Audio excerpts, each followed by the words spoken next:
Chapter 831. With an unsightly face, Lord Baoang stepped into the chariot parked in front of the imperial palace of Diyu and cried out in a deep voice. 3 adult golden dragons flapped their wings, opened their nostrils, and breathed out 2 plumes of white smoke, stirring up a gust of wind as they slowly dragged Lord Baoang's magnificent and huge chariot up into the sky. 3,000 heavenly soldiers, clad in purple and gold armors and armed with golden spears, rode on heavenly horses and took to the sky, surrounding the chariot and flying out of Liangzhu. When Wuxia and Princess Zhonglu walked out of the imperial palace, they happened to see Lord Baoang's mountain-like chariot, carved with patterns of flying dragons, fly over the wall of Liangzhu and toward Baisha Bay. A few eunuchs of Diyu, riding on huge black-feathered vultures, were guiding the chariot. They were the guides specially sent by the chief eunuchs of the imperial palace for Lord Baoang. And at the same time, they were responsible for keeping an eye on him and not allowing him to wander around. Black-feathered vultures.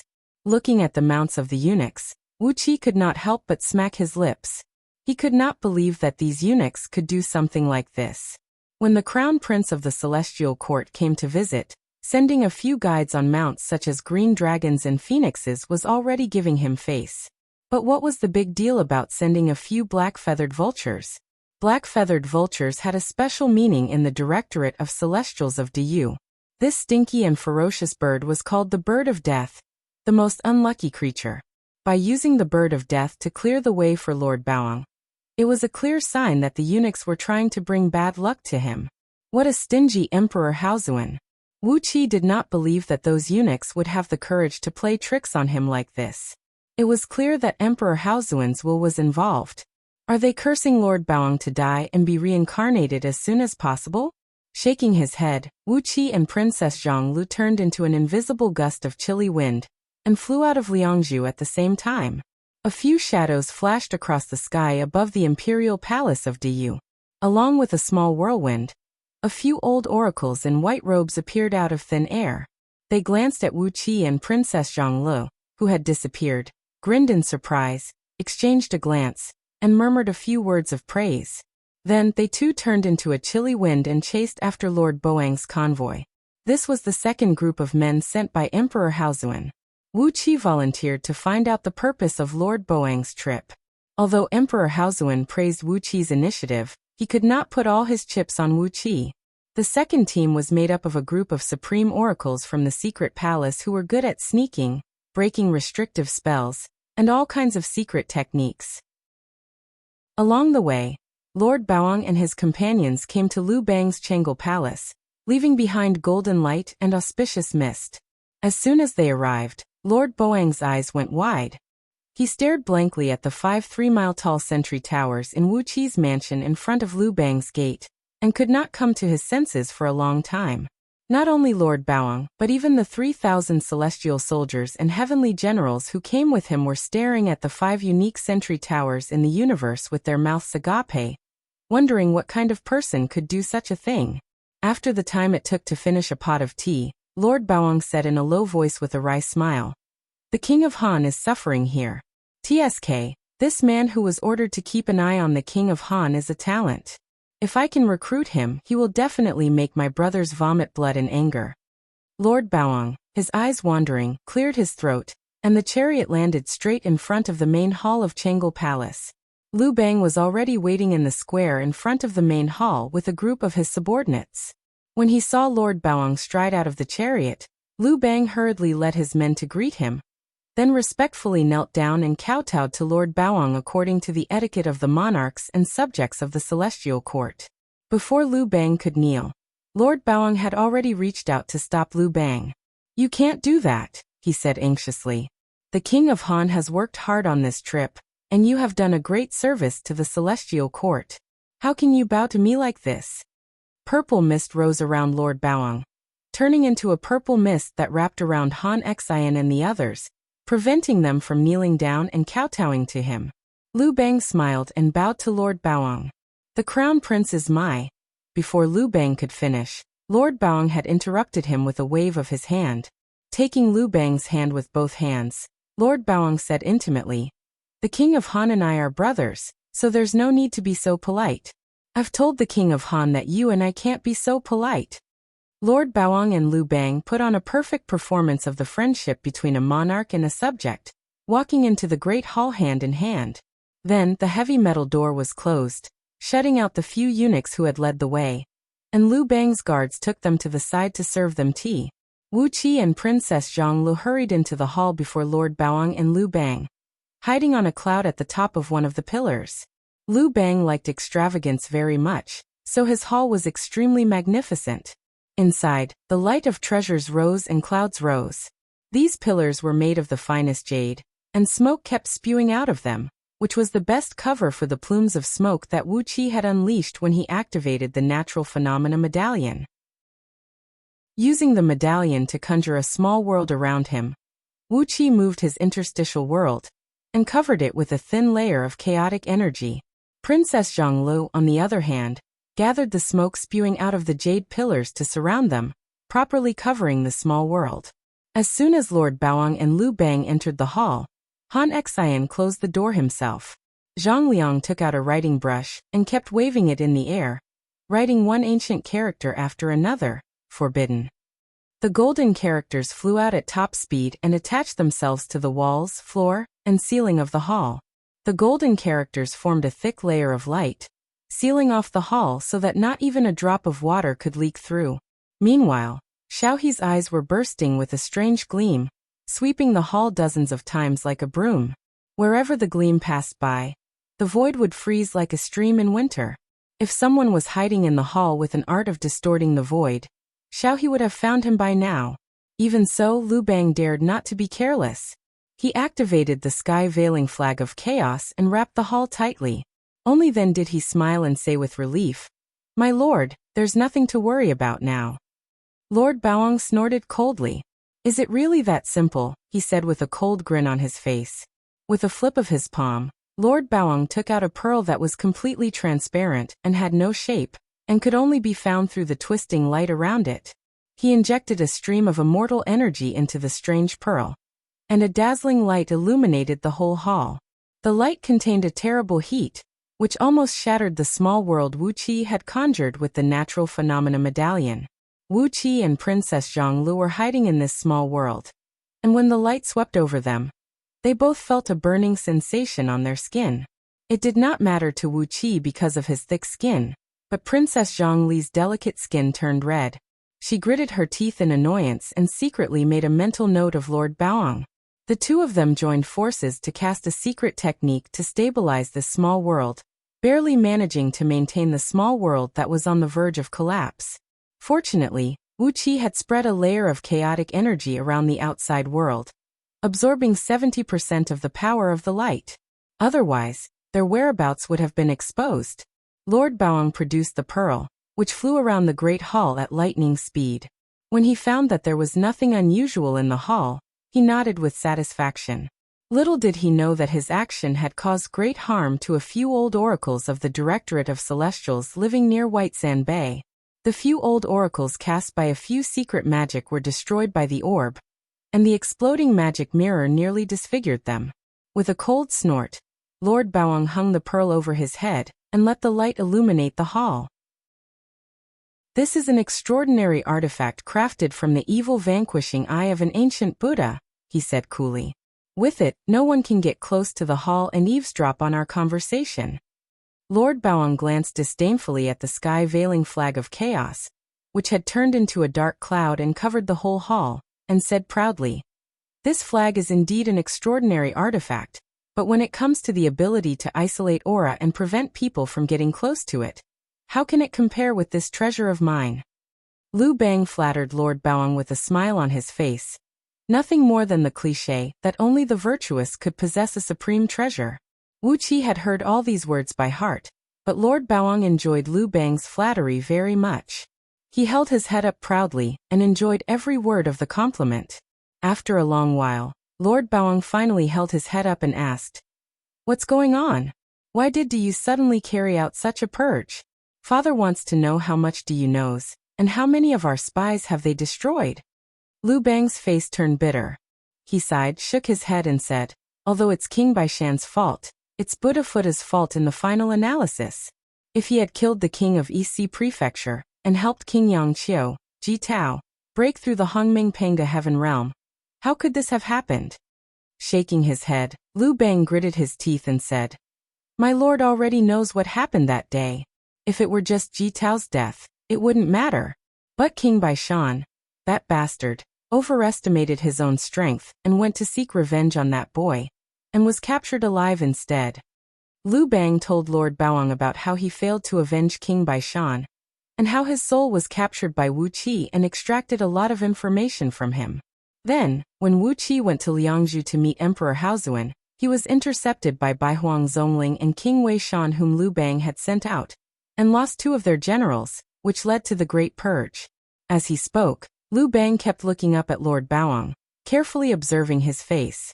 With a cold snort, Lord Baoang said indifferently, "What's done is done. The point now is how many are left." At that, Liu Bang suddenly laughed. He rolled up his sleeve triumphantly, revealing a string of red jade beads on his wrist. 3 of the 12 red jade pearls had already turned black, and had many cracks on them. However, there were still 9 pearls that were as red as blood, and emitted a faint light. Liu Bang stuck out his chest and said with a smile, "Don't worry, my lord. Although there are many fools like King Baishan, there are also many smart ones. Apart from the immortals reincarnated from the celestial court, 9 of the 12 most important people I've been looking for in Du are safe and sound." Wu Qi and Princess Zhongli looked at each other in horror. A chill rushed up from the soles of their feet, making their hearts feel as if they were immersed in ice water. So many powerful clans had been slaughtered, and yet there were still so many important spies left. Apart from King Baishan and his son, who else was among the important people Liu Bang had been looking for? And these were just the people Liu Bang had found. How many of those immortals reincarnated from the celestial court and bodhisattvas of the Buddhist League were still lurking in the depths of Du? Chapter 832. Lord Baoang stayed in Liu Bang's place for only half a quarter of an hour. Without bidding farewell to Emperor Haozuan, he boarded his chariot and left Pangu continent under the escort of heavenly soldiers and generals, returning to the celestial court. As he watched Lord Baoang leave, Liu Bang, who had been calm all this time, breathed a heavy sigh of relief. The cold sweat that broke out suddenly soaked his clothes and made them stick to his body, looking very eye-catching. Wu Qi and Princess Zhonglu also left Chang'e Palace. Lord Baoang and Liu Bang did not reveal too much valuable information. Lord Baoang just asked Liu Bang if the plan could still be completed on time, and Liu Bang just showed him the red jade beads and swore that there would be no delay in the matter. After that, Lord Baoang promised Liu Bang that once the plan was completed, Liu Bang would enjoy all the glory and wealth and have a high position in the celestial court. In return, Liu Bang expressed his loyalty to Lord Baoang in awe and trepidation. When Liu Bang presented Lord Baoang with 100 boxes of rare materials and spirit herbs produced in Yuxiong Plain, Lord Baoang ended his trip to Pangu continent contentedly. Before leaving, he told Liu Bang that the so-called great event would start soon, and that it would happen in 2 or 3 years at most. He must not delay it, or even he, Lord Baoang, would not let Liu Bang go, let alone the few celestial emperors of the celestial court. When Wu Qi and Princess Zhongli left Liu Bang with an escape art, Liu Bang was wiping his wet forehead as he gritted his teeth and said to Han Xian and the others behind him, "Life and death, good and bad, all depend on this. If it succeeds, you and I will share all the glory and wealth. If I fail, then I can only invite you to accompany me to the mortal world." Han Xian, Zhang Liang, Xiao He Fan Kuai, and other Liu Bang's loyal subordinates Chi answered. The killing intent emanating from them made Wu Qi, who had come to the gate of Chang'e Palace, look back in surprise. He saw the resolute light of faith in the eyes of Han Xian and the others. It was the kind of madness that they would either succeed or die trying. They're determined to do it. Wu Qi frowned and asked Princess Zhonglu in confusion. But what do they want to do? Provoke civil strife in Du? Let those princes of Du rebel? With Emperor Huang Xianyuan and Emperor Yan Shinong holding the fort, even if those princes of the imperial family rebelled, what benefits would they get? Princess Zhongli shook her head. She was not interested in these complicated questions. For her, if these princes of the imperial family were not reliable, Why not just kill them all or imprison them? Why did she have to make so many complicated questions? Wuxia pondered all the way back to the imperial palace of Diyu. The first thing he saw was Emperor Haozuan and a few ministers of the imperial family, who had proven to be absolutely reliable. There were also a few revered elders of the secret palace standing in a corner of the great hall, eyes narrowed, whispering to each other. No one knew what they were talking about. After telling Emperor Haozuan everything he had seen and heard, Wuxia even vividly imitated the tone and facial expressions of Liu Bang and Lord Baoang. Wuxia vividly imitated Liu Bang's fear and trepidation, Lord Baoang's arrogance and reserve, and the caution and seriousness with which they talked about the so-called important matter. The faces of Emperor Haozuan, King Yangshan Gao, and the few ministers of the imperial family turned extremely unsightly, especially Emperor Haozuan, whose face was so dark that it looked as if a thunderstorm was about to burst out of it at any time. After killing so many powerful clans who had betrayed Diyu and purging so many rebels, Liu Bang still had spies in his hands. What do they want to do? Emperor Haozuan stroked his long beard, shaking his head and smiling bitterly. He felt so exhausted now that he did not even have the strength to be angry. Obviously, the people whom the string of red jade beads in Liu Bang's hand represented were figures of equal status to King Baishan and King Weishan. Such people were lurking in the dark, ready to deal a fatal blow to Diyu at any time. What else could he do but smile bitterly? Kill all the princes of the imperial family? He, Emperor Haozuan, would be ousted from his throne at the first moment. Conduct another large-scale identification and purge of the powerful clans in Liangzhu? Diyu could not afford a second torment. The great hall was quiet. No one spoke, and everyone bowed their heads in contemplation. After a quarter of an hour, King Yangshan said in a deep voice, "Your Majesty, we can only cope with the changes by remaining unchanged. We must keep a close watch on all movements in and around Liangzhu, Yuxiong Plain and Diyu, and we must respond as soon as possible if anyone makes any unusual movements." Emperor Haozuan nodded slowly. It was impossible to carry out another large-scale purge, so he could only use King Yangshan's method. Fortunately, it could be seen from the purge that most of the higher-ups in Diyu were still loyal. Now that 15% of the powerful clans had been purged, so what if there were still 15% who had ulterior motives? With Diyu's overall strength, could he not deal with these villains? Calming himself down, Emperor Haozuan straightened his back and shouted at Gao, "King Weishan." Gao took a step forward, bowed slightly, and answered respectfully, "Your Majesty." Emperor Haozuan pondered for a moment, then gave Gao an imperial edict, ordering him to serve as the military minister of Yuxiong army as King Weishan. He was to lead the purged army out of Yuxiong Plain and set up camp in Zhang Province, Gao's former fief. Zhang Province was located to the west of Yuxiong Plain, and it would take them half a month to travel from Zhang Province to Yuxiong Plain at the speed of the standard large flying ships distributed by Diyu. Emperor Haozuan ordered Gao to reorganize the army in Zhang Province, restore its morale and combat strength, and return to Liangzhu at once if anything happened. Since the establishment of Diyu, no one had ever been able to command the whole army alone. The huge army was divided into 5 armies: left, right, front, back, and center, and each of them was under the command of the 5 military ministers. Now it was unprecedented for Gao to command the whole army alone, which showed how much trust Emperor Haozuan had in King Baishan and Gao.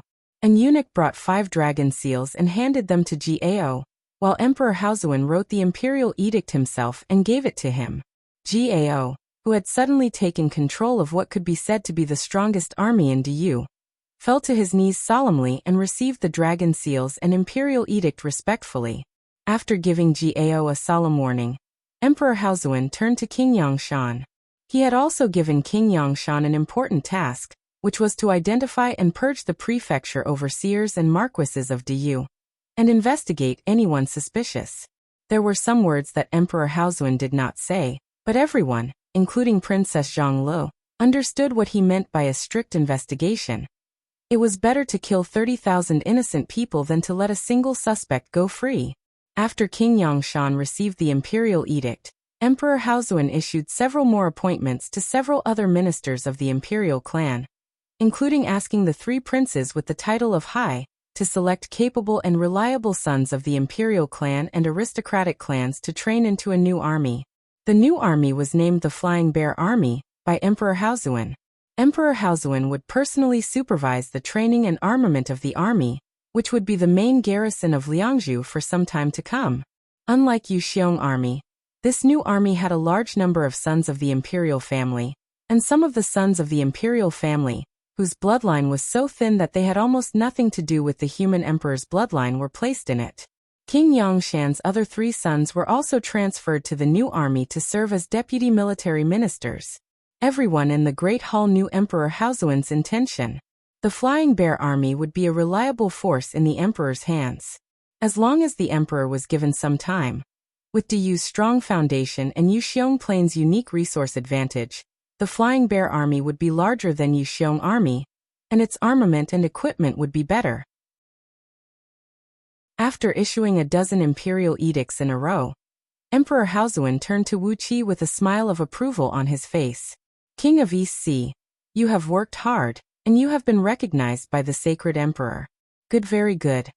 Wuqi took a step forward, took Princess Zhongli's hand and bowed slightly. This is my duty. Emperor Haozuan sighed. Looking at the ceiling of the Great Hall, he shook his head and said, Duty? It's a pity that too many people in Diyu have forgotten their duty as human beings. As human beings, what can they gain by betraying their mother's race? Is immortality really so important? The atmosphere in the Great Hall suddenly became tense. Everyone bowed their heads and listened carefully to Emperor Haozuan's murmur. After a moment of emotion, Emperor Haozuan said in a deep voice, King of East Sea, the secret palace will build a space-piercing passage between Yuxiong Plain and East Sea Province, guiding the natural energy of Yuxiong Plain to a part of East Sea Province. You will go back to East Sea Province, select honest and reliable sons of good people, and train them into an army. The number of soldiers will be decided by you, and you will pay for all the military expenses and armaments. Do you understand why we are doing this? Gao's Yuxiong army was stationed in Zhang Province in the west, and Wuqi was stationed in East Sea Province in the east. How could Wuqi not understand Emperor Haozuan's intention? With the Yellow Emperor Xianyuan in the north and the Yen Emperor Shennong in the south, the Celestial Court would not be so stupid as to launch their plan in the north and the south. Both the east and the west needed a strong military force to deter them. By doing this, Emperor Haozuan had entrusted the safety of his flank in the east to Wuqi. Emperor Haozuan would certainly have a large number of forces lying in ambush in the east, but the visible force was only Wuqi's East Sea Province. Wuqi bowed and said, As long as I'm alive, no one from the Celestial Court or the Buddhist League can pass through my territory. Emperor Haozuan clapped his hands and laughed. Wonderful. If it weren't for the fact that you already have a fiancé, I still have several young daughters who would marry you. After that he cried out, My lords, Diyu is in a precarious situation. I hope you will work hard to hold up the sky for the human race. Wuqi and the others answered in unison, then cupped their fists and bowed to Emperor Haozuan. Suddenly, Wuqi breathed a sigh of relief. At last he was leaving Liangzhu, a land of troubles. With the Celestial Court and the Buddhist League's plan drawing closer, it was no longer suitable for him to stay in Liangzhu. It was bound to become the focus of all conflicts, and the danger here was too great. It was better for him to leave as soon as possible. Just as he was thinking about what he should do when he returned to the East Sea, he heard Emperor Haozuan sigh and say, I really want to capture that king of Han Lu Bang, alive and interrogate him. But, the ancestors' admonition to not kill envoys in a war between 2 dynasties is still ringing in my ears. How can I do such a thing? I really want to know what the Celestial Court and the Buddhist League are trying to do. No one said a word. This time, even King Yangshan and Gao, who were the most radical, did not say a word. Wuqi could not help but sigh in his heart. Why do I still cling to this damn tradition when I'm being bullied? Should I secretly kill Lu Bang and interrogate him? Should I? Chapter 833. Half a month after receiving Emperor Haozuan's appointment, Wuqi and Princess Zhonglu returned to the East Sea Province with a large number of subordinates. Because of the rapid promotion, Wuxi's territory now included not only the East Sea province, but also 30 nearby provinces divided from Zhong province and 2 other first-grade provinces. These 30 provinces were the fiefs that Wuxi would inherit for generations to come, as long as they did not rebel and offered a certain amount of tribute to Liangzhu from time to time. Wuxi and his descendants could do whatever they wanted in these 30 provinces. With a large number of administrative officials, Lu Chengfeng began to take over the huge territory newly divided under Wuxi's name. 30 provinces, thousands of counties, hundreds of thousands of cities, from prefecture overseer to county governor, city lord, and all the administrative officials, all had to be managed by Lu Chengfeng. It would be convenient if Wuxi had thousands of descendants now. By sprinkling them in these 30 provinces, the basic administrative framework would be established. This was also the most common method used by aristocratic clans like Diyu to govern their territories. The problem was that Wuxi and Princess Zhonglu had no descendants now, and they did not have enough people to govern these provinces and counties for the time being. Therefore, all the troubles could only be handled by Lu Chengfeng. It was a good way to use the previous officials for the time being, as long as Yen Bugui sent enough spies to keep a close eye on them. Wuxi and Princess Zhonglu were too lazy to pay attention to these trivial matters. Their focus was on Emperor Haozuan's appointment. 36 revered elders from the secret palace secretly followed Wuxi to the East Sea province. In a huge cave that had been dug overnight under the East Sea city with magic, the revered elders carefully took out a strange-looking supreme tower. The pyramid-shaped supreme tower was pitch black, but in the middle of the tower, which was several miles tall, there was a huge round hole dug out. The circular hole that penetrated the pyramid shone with dazzling spiritual light, and the violent aura of space energy continued to spread from it, making the many East Sea soldiers in the underground cave extremely nervous. This cave, which was dug 1,000 miles deep underground, had a diameter of 20,000 miles and a height of 800 miles. Standing in this circular cave formation, this supreme tower looked so tiny. Under Wuxi's command, tens of thousands of soldiers of the East Sea carefully carved complicated patterns on the hard rocks around the supreme tower. 36 revered elders of the secret palace carefully examined these patterns, and then filled them with a kind of alloy solution refined with a secret technique. Glinting with a dim purple light, the alloy solution solidified and turned a deep black. As these revered elders worked, a huge formation tens of thousands of miles in diameter, which looked like a blooming black peony, was gradually completed. Thousands of energy crystals mined from under Yuxiong Plain were sent up into the air by magic, hovering hundreds of miles in the air. These huge energy crystals, which measured several miles in diameter, contained an enormous amount of energy. All of the crystals were carved into flawless spheres, which were densely covered with all kinds of complicated runes. The underground formation and the crystals hovering in the air formed a complete energy network. When the last crystal rose into the air, a faint energy pulse began to ripple in the underground cave, which sounded like a heartbeat, and made all the soldiers of the East Sea stagger as if they were drunk, unable to stand up straight.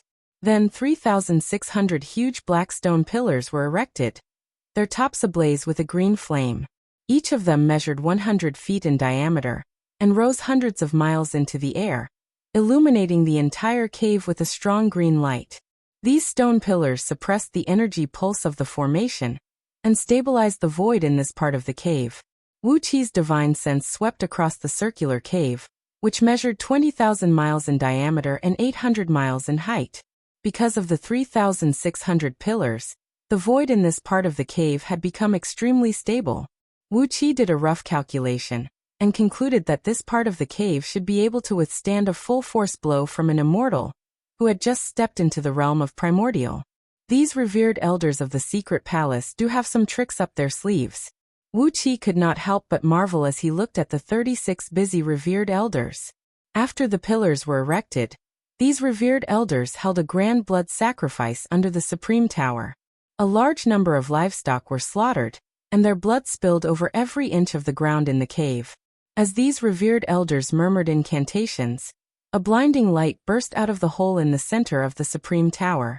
Then, sticky liquid energy transformed into 2 water dragons with terrible force and shot out of the hole, slamming into the stone wall thousands of miles away in a flash.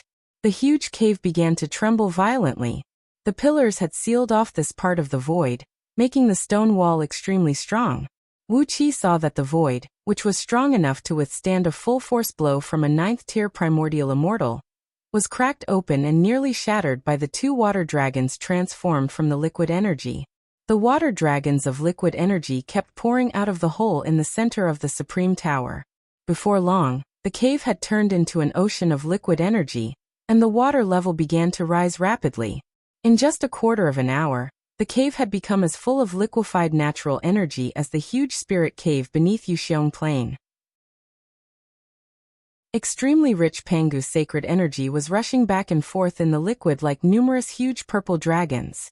This was the spatial tunnel that Emperor Haozuan had ordered the revered elders of the secret palace to open for Wuxia. It connected the cave under East Sea City with the huge spirit cave under Wuxia Plain, drawing the endless natural energy from the spirit cave here to help Wuxia train his army. The circular cave with a diameter of 20,000 miles was large enough to accommodate more than 1 billion people to cultivate here. And the endless natural energy from the spirit cave under Wuxia Plain would never run out. Even if 1 billion people were to cultivate here, they would never have to worry about running out of energy. Coupled with the ability of Wuxia's Dark Yin Celestial Tower to speed up time by 2,000 times, as long as he could find enough reliable ice plains, the East Sea province could secretly expand its army by hundreds of millions and become an important military city in the east of Liangzhu. When everything was ready, Wuxia solemnly thanked the revered elders of the secret palace. Then, the 36 revered elders left in secret, just as they had come, without alerting anyone. No one knew that there was such a spirit cave under Wuxia's East Sea city. Overjoyed, Wuxia wrapped his arms around Princess Zhongli's waist, laughed out loud and said, "This is the place where you and I will start our family. With this spirit cave, we can have as many soldiers and apprentices as we want." Princess Zhongli was very excited as well. With her hands on her waist, she said triumphantly, "Let Zixian take care of the training of the new soldiers. I'm going to fill this cave with the new soldiers." While the two of them were thinking about how to maximize the use of this spirit cave to enhance their overall strength, a gust of cold wind blew over from behind.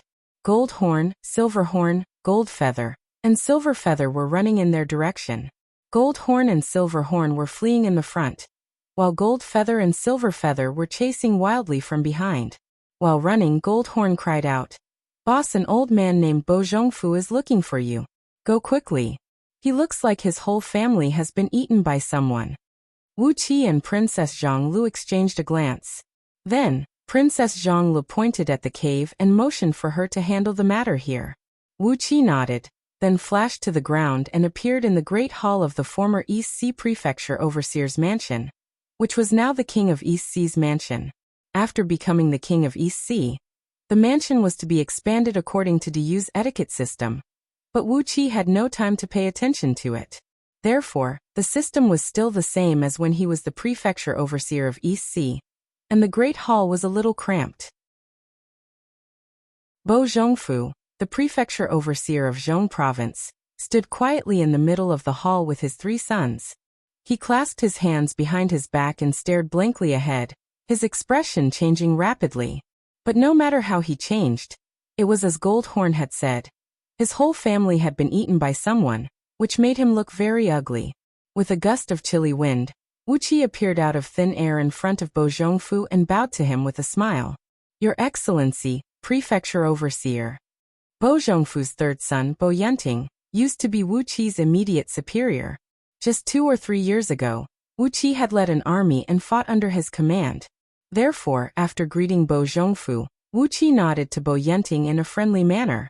Bo Zhongfu was startled by Wuxia's sudden appearance. He took a step back and fixed his eyes on Wuxia, then suddenly dropped to his knees with his 3 sons. An abnormal flush appeared on his pale face as he cried out in a hoarse voice, "King of East Sea, help me! Save my whole family! Although my family and King Wei Shan's bloodline have been related by marriage for generations, King Wei Shan." As he spoke, Bo Zhongfu suddenly choked and coughed violently, with a large amount of blood spraying out of the corner of his mouth. Bo Yunting and his two brothers hurriedly reached out and pressed their father's back, rubbing it hard to help him breathe. Bo Zhongfu gasped violently, then looked at Wuqi, who was dumbfounded, and cried out, "If King of East Sea can save my whole family, from now on, we'll obey all your orders, and from now on, we'll be at the mercy of the King of East Sea's bloodline for generations to come. If the King of East Sea doesn't believe me, I, Bo Zhongfu, can swear with my soul that if I ever disobey, my family line will be cut off from now on, and I'll sink into depravity forever." Looking at the excited Bo Zhongfu, Wuqi put on a straight face with a serious expression. But in his heart, Wuqi was overjoyed. Bo Zhongfu and King Weishan were related by marriage for generations? But the last few generations of King Weishan were all the reincarnations of the almighty experts of the Buddhist League. With this relationship, the Bo family was bound to be wiped out in the Great Purge of local officials by Du. But if he could take Bo Zhongfu under his wing, he would be the prefecture overseer of Zhong province, who was in charge of 300 provinces. With such a vassal clan, Wuqi's overall strength would be completely different from before, and he would have the potential to become a truly powerful clan of Du. With Emperor Haozuan's trust in Wuqi now, and the friendship between Wuqi and King Yangshan, what was the big deal about saving the Bo family? Looking at Bo Zhongfu, who kept coughing up blood, Wuqi pretended to ponder for a long time, then finally nodded slowly. "Third young master and I are very close. How can I just sit back and watch when the Bo family is in trouble? Rest assured, Prefecture Overseer, I'll take full responsibility for the Bo family. As long as the connection between the Bo family and King Weishan is completely severed, I promise you that the Bo family will not be implicated in any way." Bo Zhongfu breathed a sigh of relief after getting Wuqi's promise. He nodded and said with a smile, "The connection between the Bo family and King Weishan has been completely severed. Please rest assured, King of East Sea." Wuqi helped Bo Zhongfu to his feet. They looked at each other and smiled at the same time. Chapter 834. Women with pursuits are very scary. Especially those who are ambitious and ambitious. They are even scarier. Treading on a dark cloud and flying at high speed across the sky, Wuqi complained lazily to Ao Buzin and Catfish Flood Dragon, who were sitting cross-legged next to him. Ao Buzin nodded in agreement and said, "That's right, a woman like Mistress is indeed ambitious and ambitious. TSK, how could she have the patience to deal with so many newly recruited soldiers?" Catfish Flood Dragon opened her mouth lazily. A few callous fingers were dangling in the corner of her mouth. Then she swallowed them down with crunching noises. She stared blankly at Wuqi and said, "What is the point of doing so many things? Having a comfortable cave and enough food is more than enough." Wuqi and Ao Buzin looked at Catfish Flood Dragon and did not say a word. Although she had stepped into the realm of Tao reasoning, she had only comprehended the heavenly Tao, and she was still muddle-headed. Eating and sleeping are all that she has, right? Sure enough, a simple life is the happiest. Shaking his head, Wuqi sighed as he looked at a row of egrets flying high in the sky in the distance. Princess Zhongli was working very hard to train the new army of the East Sea, and was working very hard to build the brand new Directorate of Celestials of the East Sea. Lu Chengfeng was working very hard to reorganize the administrative teams of the provinces ruled by the East Sea, as well as the 300 provinces in Zhong province. He was so busy every day that his feet barely touched the ground. Yen Bugue was frantically planting spies everywhere, desperately expanding the size of the punishment court's training camps, and training a large number of spies. Meanwhile, Patriarch Jiang Yun and Supremacy 3 Flame were working together to develop new pill formulas, and at the same time, they were working very hard to train the disciples of Underhand Sect. Everyone was very busy, as they had their own pursuits and goals. On the other hand, Wuqi had decided to leave all the work to Princess Zhonglu and the others, while he rode a cloud to Anhe City in Anlu County to pay a visit to Yen Dan. They're all busy, but why? Wuqi crossed his arms in front of his chest, and looked lazily at the passing clouds in the sky. He already had the cultivation base of a primordial immortal, and with some careful cultivation, the realm of Tao breaking and Tao fusing was not out of his reach. Why did he have to work so hard to travel back and forth? Reverend Li Yang, who was once his enemy, could be killed with just a slap now. Why did he have to bring so many troubles to himself? After pondering for a long time, Wuxia suddenly laughed when the cloud flew into Anlu County's territory. Don't let the tragedy of Tanlang and Lu Xiaobai happen to the people around you, okay? Don't let the fate of your friends and family be dictated by others. Since I've stepped into the realm of primordial, why can't I go a little higher? I want to go a little higher, so high that I no longer have to fear any conspiracy, and no longer have to fear that anyone will destroy the little peace and happiness in my heart. I don't want my heart to ache again, and I don't want to shed tears for others again. Therefore, I want to go a little higher than those who can control the world with their will. This should be my pursuit now, right?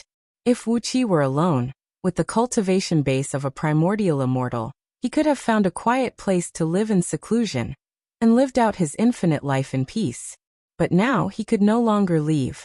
There were more and more people around him, and he had so many friends and family to worry about. How could he leave? Glancing sideways at Audiobook, who was sneakily grabbing a heaven immortal's thigh and stuffing it into his mouth, Wuxia sighed and said, "At least I can't let this guy be made into a storage ring again, can I?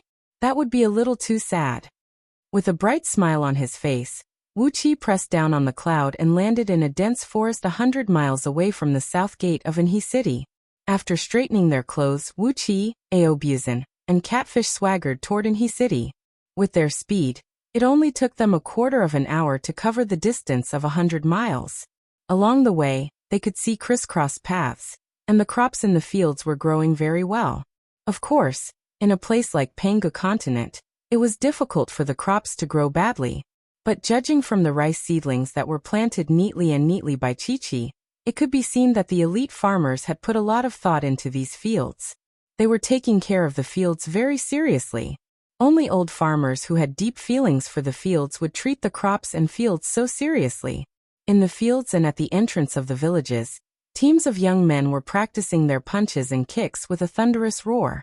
They waved their fists like lightning and stamped their feet like thunderclaps, producing deep, muffled noises when their punches and kicks collided with each other. Each of their moves was very strict and had their own rules. Their muscles were bulging, and it was obvious that they were body cultivators. Judging from their overall strength, they were probably as strong as nascent soul cultivators. In each team of young men, there was a leader whose overall strength was far stronger than them. These leaders had a vigorous look on their faces, and the murderous aura of an army could not be concealed in their every move. On average, their cultivation base was at the level of a 36th-tier heaven immortal, but a few of them were far stronger than their peers, possessing a mighty strength close to that of a 20th-tier heaven immortal. Wuxia could not help but be struck dumb. Were these the soldiers that Great Yin had trained in the past few years? Obviously, Yin Dan and others had put in a lot of effort to build such a large army in just a few years. Curiously, Wuxia covered the entire Anlu County and the neighboring Anhe County with his divine will. There were tens of millions of well-trained young men in both counties. With a wry smile, Wuxia shook his head and murmured to himself. It was because Wuxia had provided enough cover for Great Yin that Yin Dan and others could expand their army so unscrupulously. If it were any other place in Du, even a prefecture overseer of a first-grade province would be charged with treason if he dared to expand his army to 1 million soldiers, not to mention 2 counties with tens of millions of soldiers. In addition to these young men, many academies and schools had been built in the cities and towns of the 2 counties, which were things that Du did not have before. The common people on Pangu Continent never learned anything like writing or history. They just followed the habits of their ancestors, following the oldest pattern of working at sunrise and resting at sunset. In Du, only the members of the imperial clan and the members of the influential clans could receive education in culture, history, military, government, and other aspects from an early age, and the institution responsible for their education was the Directorate of Celestials. Because of the unique status of the Directorate of Celestials in Du, the knowledge taught in it was not known to the common people. But in recent years, after Great Yin took control of the 2 counties, in addition to vigorously developing production and expanding the army, it had also built academies and schools to teach the common people all kinds of cultural knowledge. Wuxia had seen some simple and honest young men designing various machines and instruments under the guidance of Great Yan's teachers in many academies, and some were learning medical science, forging, farming, astronomy, and other techniques. There was even a school set up in Enlu City to teach all kinds of cooking techniques, and there were quite a number of people who were learning cooking.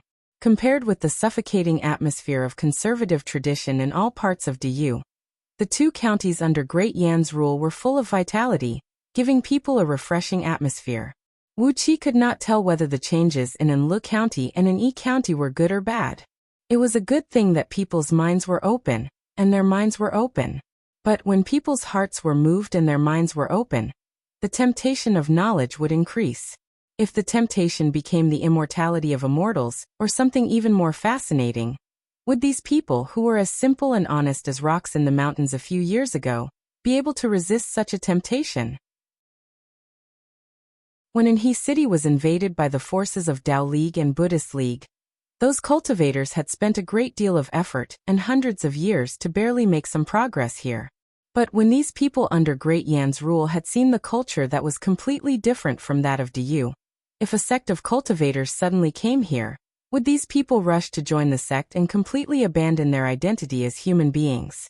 Wuxia was murmuring to himself, while Ao Buzin and Catfish Flooddragon were looking up into the sky, chewing something unknown with the smell of blood in their mouths. The three of them walked stealthily to the gate of Enhi City, and were naturally stopped by the soldiers of Great Yan clad in the standard armor of Diyu. More than 200 soldiers surrounded the three of them. Wuxia could not help but smile bitterly. He told the officer frankly, according to the military system of Diyu, there will be no more than 100 soldiers stationed in the whole Enlu County. But you have stationed more than 200 soldiers at the gate of Enhi City. Isn't this telling the outsiders that there is something wrong here? Wuxia's words made the surrounding soldiers very nervous. They drew their weapons at the same time, and took a big step forward subconsciously. Ao Buzin sneered, while Catfish Flooddragon clenched her fists excitedly and said, "Brother Wuxia, can I eat them? This little leader has a strong body, and he looks very chewy." Catfish Flooddragon's words sounded evil, and it made the surrounding soldiers' faces fall. They roared in unison, and were about to attack Wuxia and his companions. Wuxia gave Catfish Flooddragon a glare, who had drool hanging from the corner of her mouth, and said with a low sigh, "She does have a pretty face, but why is there only food in her mind?" While sighing, Wuxia pulled out the token of 9 swallows given to him by Yen Dan many years ago, and threw it out. The guard caught the token with one swift motion. His body trembled, and he cried out at the top of his voice, "Stop! Stop! Your Excellency, you are..." After making a scene at the city gate for a while, Wuxia finally met Yen Dan, Yen Qijuan, his father, Mod Sun Quang Su Qin, Han Fei Jingku, Yue Fan Yuqi Qin Wuyang, and a group of Great Yan's courtiers in the city lord mansion of Enhi City, which was now the imperial palace of Great Yan. After a few years, the people of Great Yan treated Wuxia very warmly. During this period of time, Princess Zhonglu had been traveling around with Wuxia, and they were not in Enlu County. As a result, Yen Dan and the others had almost cut off all contact with the outside world, and could not receive any information from the outside world. When he suddenly saw Wuxia come to visit, Yen Dan asked hastily, "Wuxia, how are you doing? Where is Zixian? Why didn't she come with you?" With a smile on his face, Wuxia exchanged a few words with Yen Dan and the others. After that, he went straight to the point, and told them the purpose of his visit. "Send invitations to the emperors and courtiers of the other 5 dynasties in the name of Great Yan. There are some things that I need to tell them frankly." Rubbing his fingers, Wuxia looked at Yen Dan and said, "Frankly speaking, I'm short of manpower now. Each of the emperors and courtiers of the other 5 dynasties is a hero, and I want them to work for me. I'm too lazy to go around and capture them. So, Your Majesty, please use the invitations to trick them into coming here." Yen Dan, Yen Qijuan, and the others were struck dumb. Were they hallucinating? Wuxia wanted the emperors and courtiers of the other 5 dynasties to work for him? How was that even possible? Chapter 835. Wu Qi had blatantly told everyone that he was going to subdue the emperors and courtiers of the 5 dynasties. A dead silence reigned the great hall. Apart from Ao Buzin, who did not seem to care much, and the heartless catfish flood dragon, all the emperors and courtiers of Great Yen were staring blankly at Wu Qi, trying to figure out the meaning of his words. If he wanted to subdue the emperors and courtiers of the 5 dynasties, what would happen to the emperor and courtiers of Great Yen, whose overall strength was on par with the other 5 dynasties, be placed in the hands of Wu Qi?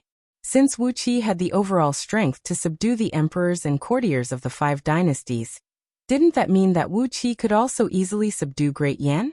What was he implying? Or, was Wu Qi trying to convey some kind of message to them through his words? Both Yan Dan and Yan Qijuan had their brows knitted tightly together. Yan Dan's expression looked slightly better, but Yan Qijuan's face was twisted into a frown. He stared at Wu Qi, his eyes filled with doubt and hesitation. He did not conceal his doubts about Wu Qi's intentions. His expression and gaze were asking Wu Qi frankly, "Is this son-in-law of yours thinking about the throne of Great Yen? This father-in-law of mine is in the prime of his life, and yet you're coveting the throne of Great Yen at such a young age? Don't you think you have some wild ambitions?"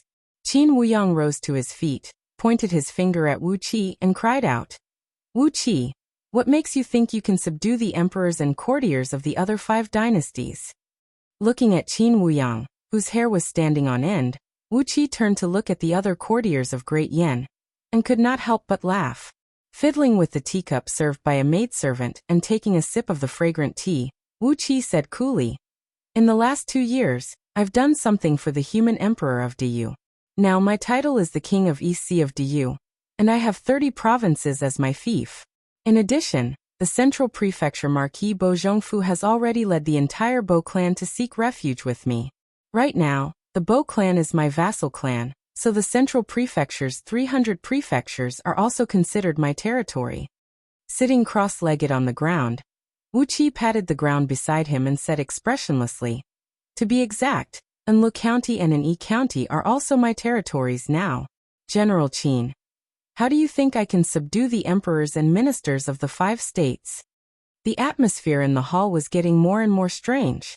When Wu Qi told them that his current title was Du, King of East Sea, and that he now had 30 provinces as his fief, and that Bo Zhongfu, who ruled over 300 provinces in Zhong Province, had come to his side, the faces of the emperor and ministers of Great Yen, including Yan Dan, were filled with a variety of expressions. Yan Dan was overjoyed. Yan Qijuan's expression changed very quickly. Mod and Sun Quang's expressions remained unchanged. Han Fei stared blankly at the ceiling, as if he had not figured out what Wu Qi had just said. He narrowed his eyes, his pupils darting quickly. At this moment, he looked like an old fox. Among the other ministers of Great Yen, Gao Jianli was stroking the musical instrument placed on his knee with a pair of misty eyes, as if he was immersed in the music. Tian Guang straightened his back, his eyes darting back and forth between Yan Dan's face. His expression did not change. Jing Ke squinted at Ao Buzin and Catfish Flood Dragon, who were sitting next to Wu Qi. He was not interested in the affairs of the state, but he was curious about the tremendous pressure brought to him by Ao Buzin and Catfish Flood Dragon. Yu sat cross-legged with both hands placed on his knees. Green veins were bulging on the back of his hands, and a murderous aura was vaguely lingering around him. No one knew what he was thinking, but his hair was fluttering even though there was no wind. Vaguely, the rumbling of weapons and weapons could be heard coming from his hair. Among all the people present, Qin Wuyang was the one who made the biggest move. Almost at the moment when Wu Qi mentioned his current title of nobility in Du and the territory he owned, Qin Wuyang leaped up to a height of 30 feet. He pointed his finger at Wu Qi and snapped, "Prince of Tianyan, do you still remember that you are a minister of Great Yen?" Qin Wuyang's rebuke made the faces of many people in the Great Hall change once again. Apart from Ao Buzin, whose mind was wandering, and Catfish Flood Dragon, whose eyes were staring blankly, all the others had their eyes fixed on Wu Qi. Wu Qi looked at Qin Wuyang as if nothing had happened, nodded slowly and said, "I remember, of course I remember. I'm not only a minister of Great Yen, but also the grandson-in-law of His Majesty, the son-in-law of the Crown Prince, and the husband of Princess Zhongli. We haven't held a formal wedding yet, but if necessary, we can hold it at any time. Qin Wuyang laughed, twitching the corner of his mouth and saying with a somewhat evil smile, "Since you still admit that you are a minister of Great Yan, whether you are the king of East Sea of Du or some other high-ranking official, shouldn't the territories under your rule belong to Great Yan?" Almost at the same time, everyone in the Great Hall gasped. Yan Dan and Yan Qijuan narrowed their eyes, while the rest of the people moved their bodies subconsciously. Even Han Fei, who had been the calmest and even a little stiff, could not help but turn to look at Wu Qi. Wu Qi spread his arms indifferently, stared at Qin Wuyang, and said with a faint smile on his face, "Since General Qin has said so, what's the harm in giving these 30 provinces to Great Yan?" Upon hearing Wu Qi's words, everyone immediately drew in a heavy breath, except for Ao Buzan, whose mind was wandering, and Catfish Flood Dragon, who subconsciously took out a Heaven Immortal's thigh and stuffed it into her mouth, chewing it slowly as a snack. Crunch! Catfish Flood Dragon's teeth crushed the bone of the thigh, and her sharp teeth made a few old tendons on the thigh creak. Half of the foot was still hanging near her mouth. The ferocious scene made everyone, including Yan Dan, look a little strange. They stared at Catfish Flood Dragon, as if they were looking at a ghost. Only then did Yan Dan and the others suddenly realize that Wu Qi did not have a tall and burly man like Ao Buzan, and a petite little girl like Catfish Flood Dragon who ate a human's thigh as dry food. Wu Qi smiled faintly, then pointed at Catfish Flood Dragon and said, "Your Majesty, Crown Prince, and all the ministers and dukes, this is an old acquaintance of yours, Catfish Flood Dragon, the leader of the water monsters in Longyuan River's Lake of Four Waters. Recently, her cultivation base has improved a little, and that's why she has transformed into a human form. But this habit of eating humans can't be changed in a short period of time, so just pretend that you never saw it." After comforting Yan Dan and the others, who were a little surprised, Wu Qi smiled and said to Qin Wuyang, "The 30 provinces under the rule of the East Sea Province, and the 300 provinces under the rule of Zhong Province, can all be given to Great Yan. But if I do that, Great Yan will have to help me deal with those enemies. After all, Human Emperor Du will not confer me a high position for no reason. I've offended a lot of people for the sake of the King of East Sea." Qin Wuyang smiled faintly and said calmly, "Please tell me in detail, Prince Tianyan. I want to know how many people you have offended." Wu Qi also smiled faintly and said calmly, "Well, I've just killed 3 primordial immortals of the Celestial Court, killed 3 Buddhas of the Buddhist League, and killed a primordial immortal from the Fiend Realm. I've also severely wounded and robbed Buddha Futu, who was the incarnation of Lord Buddha Amitabha's precious treasure. Also, I've destroyed a sentry post of the Celestial Court, and killed tens of thousands of gold immortals from the Celestial Court." Slowly, he told them all the things he had done and the people he had offended in the past 2 years. In fact, Wu Qi told them all the people he had killed, wounded, robbed, and provoked. The faces of Yan Dan and the others changed dramatically. They no longer cared about Catfish Flood Dragon, who was munching on a human leg as a snack. All of them stared blankly at Wu Qi, unable to digest the information contained in his words for a long time. Qin Wuyang's face turned deathly pale. He stared blankly at Wu Qi while his mind was filled with a loud rumbling noise.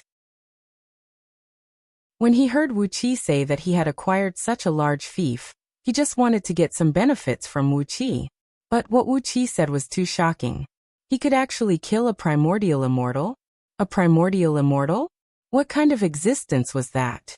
Now Great Yan did not even have a single gold immortal, and the ones with the highest cultivation base were the few members of Great Yan's imperial clan who had switched to practicing the cultivation technique of the human race. Among the ministers who practiced the cultivation technique of immortals, only Su Qin had the highest cultivation base, and that was the immortal energy obtained out of thin air by Princess Zhongli's blood sacrifice. For Great Yan, which did not even have a single gold immortal, it was ridiculous and frightening that Wu Qi suddenly told them that he had killed a few primordial immortals. Trembling, Qin Wuyang pointed a finger at Wu Qi and laughed dryly. "Prince of Tianyan, you really know how to joke." Looking at Qin Wuyang, Wu Qi smiled faintly and said, "The human emperor will not joke with titles and territories." With a flick of his sleeve, A plume of purple smoke sprayed out, and the black stone table in front of Wuxia suddenly turned into a slab of pork. It was dripping with blood, as if it had just been cut from a pig's body, a fresh piece of pork. But no piece of pork could turn into two sections with clouds on top and a foothold on the bottom. Just like the time when Wuxia was on the grassland, the hunchback old man had turned the grass on the ground into cabbages, and Wuxia had turned the stone table into a slab of fresh pork. Gold immortals could also turn stone into gold, but only primordial immortals had the ability to fundamentally transform matter. Qin Wuyang's mouth fell open, and the crowd heard a crisp crack coming from his jaw. He had exerted too much force, and his jaw was dislocated. Everyone, including Yan Dan, stared blankly at the slab of pork standing in front of Wuxia, and gasped at the same time. It had been a long time since they came to Panga continent, and the various spies Great Yen had sent out had come into contact with those itinerant cultivators who were hiding here and there, so they had heard countless rumors about gold immortals and primordial immortals. The fact that Wuxia had turned a stone into a slab of pork seemed to be the means of a primordial immortal. Staring fixedly at the slab of pork in front of Wuxia, MOD fished out a polished metal component from under his sleeve and handed it to Wuxia. Wuxia nodded to MOD with a smile, then casually clapped his hand. Immediately, the material of the metal component changed from an alloy of 36 rare metals to a radish, and it was a big red radish with juice dripping down from its surface. The great hall fell into a dead silence once again. The crowd stared at the big radish in MOD's hand for a long time. Trembling, Yan Qijuan raised his hand and pointed at a beautiful maidservant standing in a corner of the great hall. Wuxia gave the maidservant a look. He pondered for a brief moment, then casually pointed a finger out with a bright light. Suddenly, the maidservant's clothes fell off. Everyone's eyes widened as they stared blankly at the unimaginable changes happening to the maid's body. The maidservant bowed her head and stared blankly at the terrible transformation. After the time it took to finish a pot of tea, the former maidservant, who had turned into a real man, touched the strange thing on her lower body, rolled her eyes and fainted. Yan Dan opened his mouth and swallowed his saliva with difficulty. Then he issued an edict. Send invitations to the emperors of the 5 dynasties, and invite them to Anhui City. After a brief pause, Yan Dan laughed dryly and said, "The throne of Great Yen will be handed over to Princess Zhonglu, and I, Qijuan, will be the old great emperor." The great hall fell into a dead silence. No one objected to Yan Dan's decree. Chapter 836.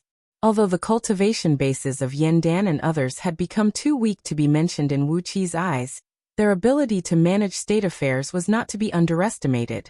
In just a few years, they had built medium-sized long-distance teleportation formations between the territories of the 6 states, as well as small-scale teleportation formations that could transport small items. The invitations sent by Yan Dan to the emperors of the 5 states were sent through small-scale teleportation formations called minor universal teleportation formations. The excuse was that Great Yen had obtained important information about Diyu, and they hoped that the emperors would gather together to discuss countermeasures. A quarter of an hour later, the teleportation formation in the secret chamber in the backyard of the City Lord Mansion flickered, and the emperors of the 5 states arrived at Anhui City with a group of their close courtiers and guards. There was an unconcealable weariness on the faces of the emperors and courtiers, while Zhao Sheng and Wei Wuji were wounded. Although they were wearing fragrant sachets, they could not hide the faint smell of blood on their bodies. Seeing the emperors and courtiers of the 5 states in such a state, Yan Dan could not help but be stunned. He bowed to Zhao Sheng and asked in surprise, "Your Majesties, why are you in such a state? Could it be that you have been discovered by Diyu's army?" Zhao Sheng and Wei Wuji exchanged a glance and shook their heads at the same time. They sighed and told him what had happened to them. Zhao Sheng was wounded by an immortal from the Fiend League who was passing by. The immortal was an itinerant immortal who had fled in a panic after his nest was wiped out by Great Yu's imperial army. By accident, he ran into the territory developed by Zhao State, where he found an army being trained by Zhao State. The army was practicing a mystic art of refining immortal weapons obtained by Zhao State. When cultivated to a certain level, It could turn a man into a formidable being like a flying Wuxia. The fiend immortal was overjoyed at the sight of the prey, and he slaughtered this army of more than 30,000 soldiers. He took their corpses and refined them into his fiend weapon, and Zhao Sheng led the civil and military officials of Great Zhao to fight against him. After a great battle, the fiend immortal was killed, and Zhao Sheng and many of his officials were injured. As for Wei Wuji, he suffered an unexpected disaster. A demon with the bloodline of Lao Ai had somehow run into the territory developed by Great Wei to escape the pursuit of Diyu's army. The army of the Wei Kingdom attacked this unlucky demon. As a result, the soldiers of the Wei Kingdom suffered heavy casualties, and Wei Wuji and a group of courtiers also suffered serious injuries. It was one thing to be injured by a fiendish immortal, but to be injured by a demon that was running around in a panic. It was no wonder that Wei Wuji's expression was particularly ugly. The emperors and courtiers of the 6 states were speechless. They exchanged glances. Except for Yan Dan, who looked the best, the others all looked a little strange. Zhao Sheng and Wei Wuji were wounded, but Ing Zheng, Chu Ping and Tianwen, who were not injured, all looked a little weak, especially Chu Ping, who was an expert in the art of ghosts and deities. His skin had turned black and his eyes were sunken, making him look no different from a ghost. Clearly, it was a sign of excessive energy consumption. Compared with Yan Dan's pale face, red lips and bright eyes, the other emperors looked no different from refugees. Yan Dan knew that he had taken over Enlu County and Yi County directly from Wuqi as the foundation for his development, while the other emperors had to start from scratch and establish a foundation on Pangu continent. Judging from the faces of the emperors and courtiers of the 5 states today, Pangu continent was not a good place to mess around. Ing Zheng and the others were lucky that they were not wiped out by the army of Diyu as itinerant cultivators. Clearing his throat, Yan Dan did not know what to say. He brought the emperors and courtiers of the 5 states to a newly built underground hall, under the city lord mansion. In a magnificently decorated great hall, Wuqi was standing with his hands clasped behind his back next to a pillar with a coiling dragon, carefully admiring the exquisite dragon scales carved on the gilded pillar. When the emperors and courtiers of the 6 states entered the hall, the others looked fine, but Xiang Yu's expression changed dramatically when he saw Wuqi. Almost subconsciously, he gripped the hilt of his sword.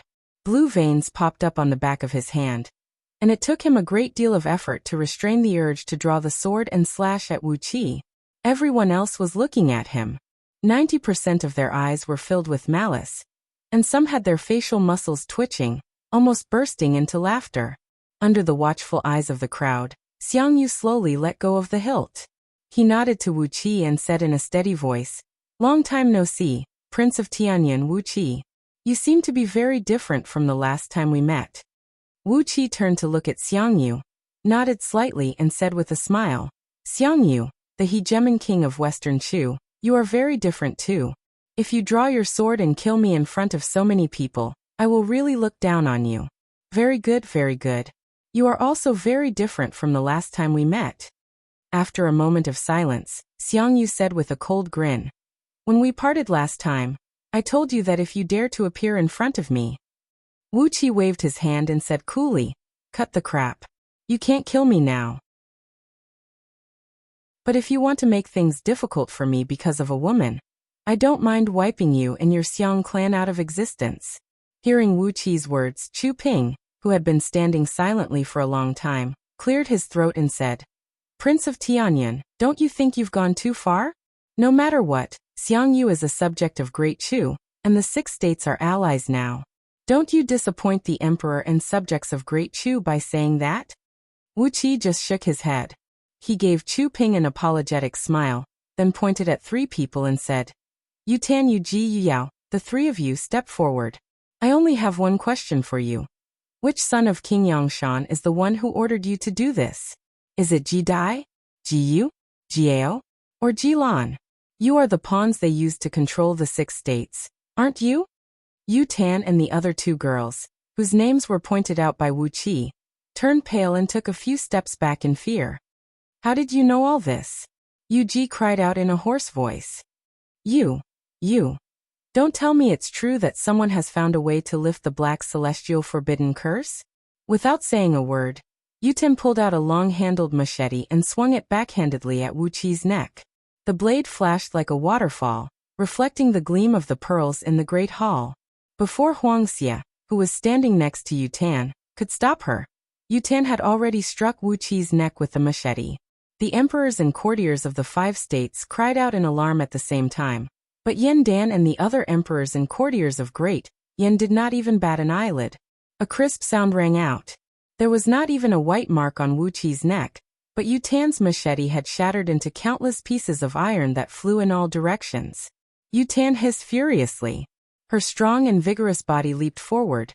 Her right hand clenched into a fist and punched silently at Wuqi's Adam's apple like a viper coming out of its cave. Wuqi stood where he was, motionless. Yutan's fist landed on Wuqi's neck and produced another muffled thud. Wuqi's eyelids did not even twitch, while Yutan held her right fist and screamed miserably. She felt as if she had punched an iron stake, which was many times harder than an iron stake. The bones of her wrist and arm were shattered, and the severe pain made her face turn pale. Her mind went blank, and she could no longer remember anything. Wuqi sighed softly, then turned to Wuxia and said with a strange smile, "Duke of Chunshen, I can't believe that the woman next to you has the cultivation base of a gold immortal. I really have no idea how you have endured her all these years." Wuxia's face fell abruptly. He jerked his head up, glared at Yutan and roared furiously, "Yuan, is what Prince of Tianyan said true?" Yutan just kept hugging her wrist and gasping for air, not even looking at Wuxia.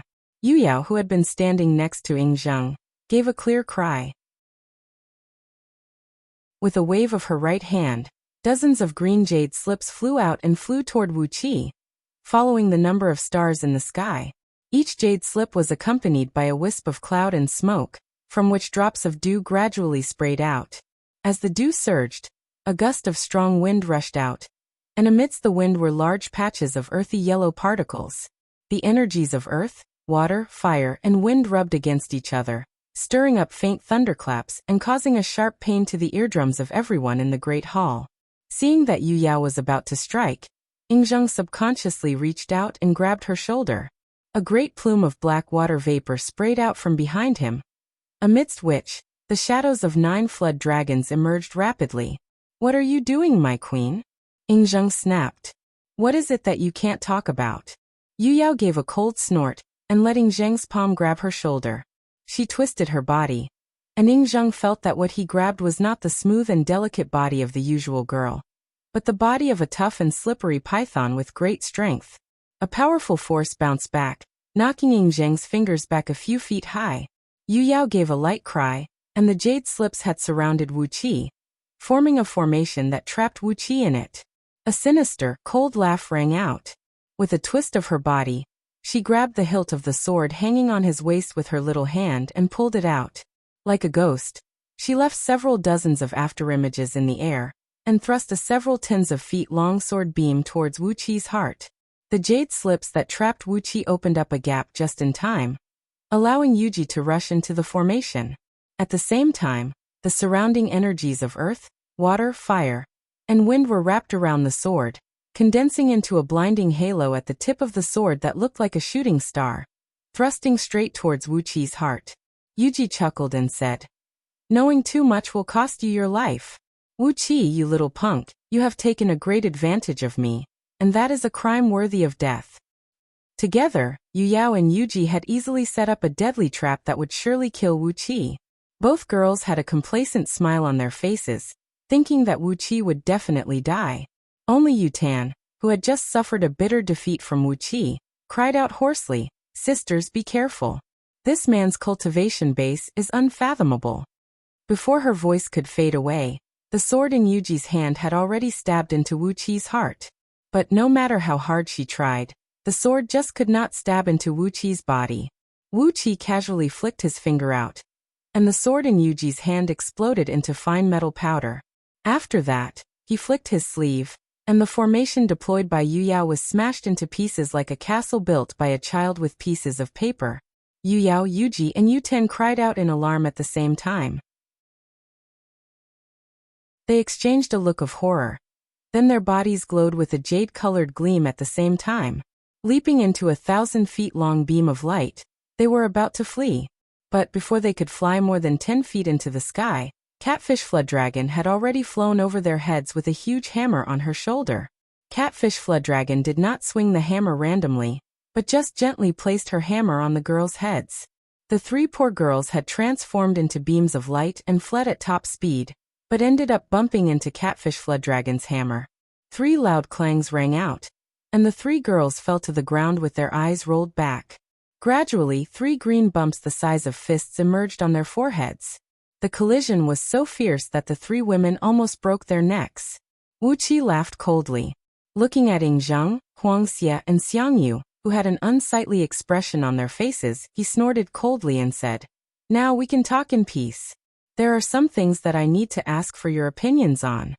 With a flick of his sleeve, the 3 girls were rolled up by a gust of strong wind and hovered uncontrollably in the air, surrounded by countless restrictive spells that imprisoned them. The emperors and ministers of the 6 dynasties exchanged glances, then walked into the Great Hall and took their seats. Chapter 837. The atmosphere in the Great Hall was extremely strange. The 3 women were hovering in midair, surrounded by dozens of ribbons of light formed by countless black divine runes, imprisoning them in midair and preventing them from moving. These powerful divine runes had the effect of paralyzing and freezing the soul.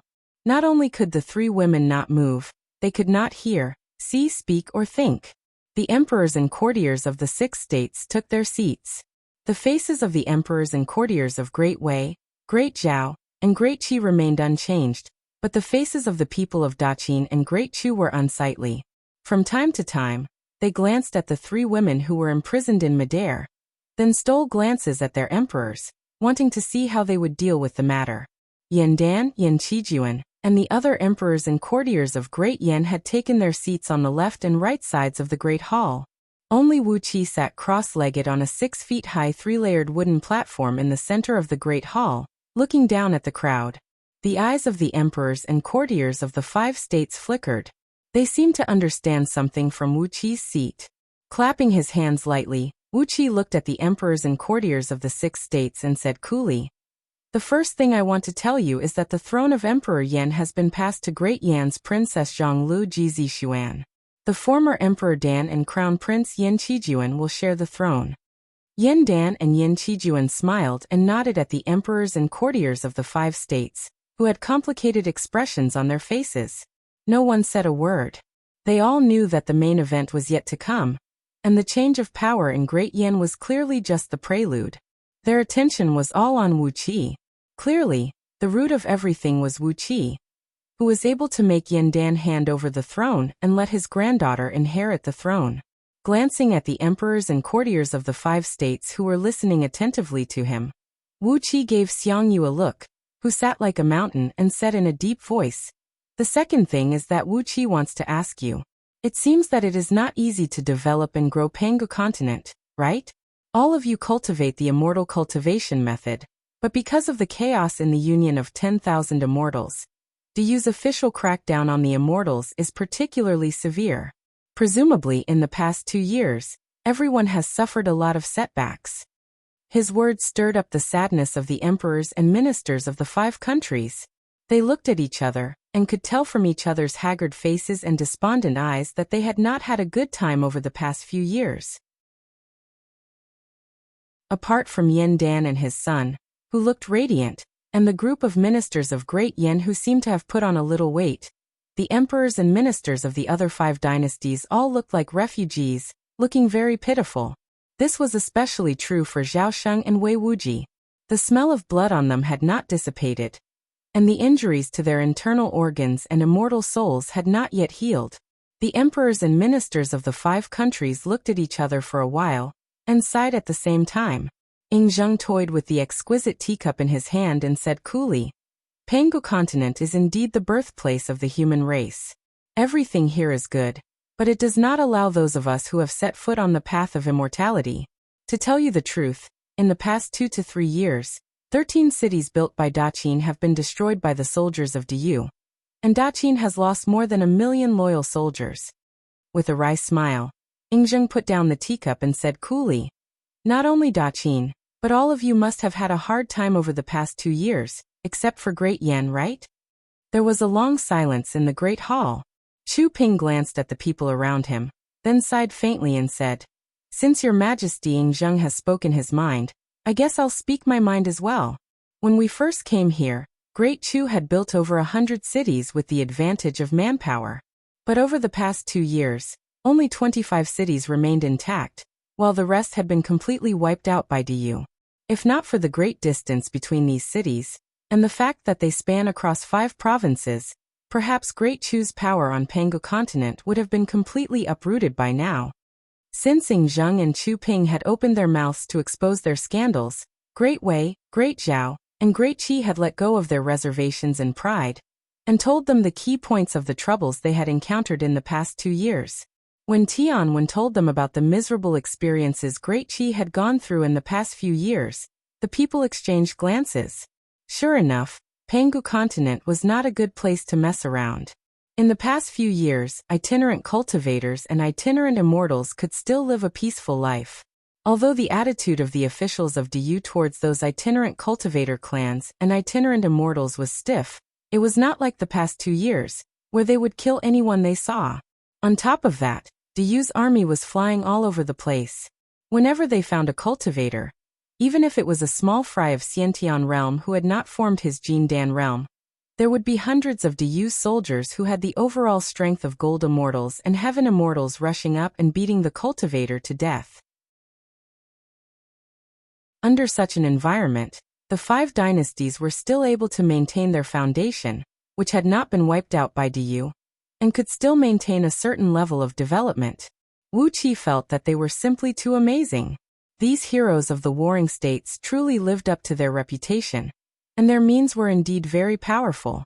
After a round of complaints, Wuxia cleared his throat and interrupted the people, revealing his trump card. Slowly Wuxia rose to his feet and exercised the dragon kill. His body slowly grew taller in front of the crowd, and gradually expanded to a height of 100 feet. 2 7-colored dragon horns grew out of his forehead, and translucent purple-gold dragon scales covered his entire body. When the pearl-like light in the great hall shone on Wuxia, the glittering dragon scales reflected the 7-colored light, making him look as dazzling as if he were made of crystal. A terrible pressure kept spreading out. Except for Yandan and his companions, the emperors and courtiers of the other 5 dynasties trembled at the same time. They were suffocated by the dragon pressure that Wuxia deliberately released. Wuxia deliberately raised his aura from the level of a 36th-tier heaven immortal to the level of a gold immortal, then from the level of an 18th-tier gold immortal to the peak of a 1st-tier gold immortal, and finally to the level of a 9th-tier primordial immortal. Every change in the pressure was so clear, and the process of it growing stronger was so clear. Yingzheng and the others clearly understood what Wuxia was doing. They stared blankly at Wuxia and sensed that Wuxia had raised his pressure 36 times in a row from the level of a 36th-tier heaven immortal to the realm of gold immortal, and then raised it 18 times in a row to the level that they had only heard about in legends. Primordial. Wuxia, who stood in front of the crowd, was already a primordial immortal.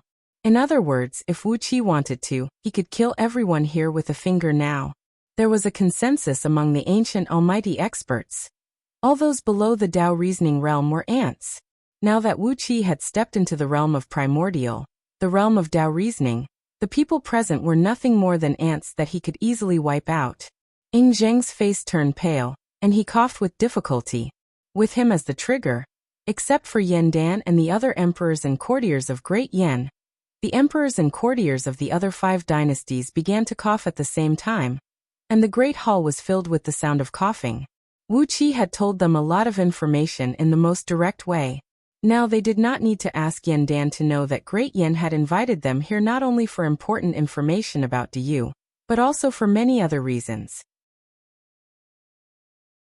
With a wry smile, Yingzheng looked at Wuxia and said in a deep voice, "Is it because of the cultivation technique of the human race that Prince Tianyan can cultivate so fast?"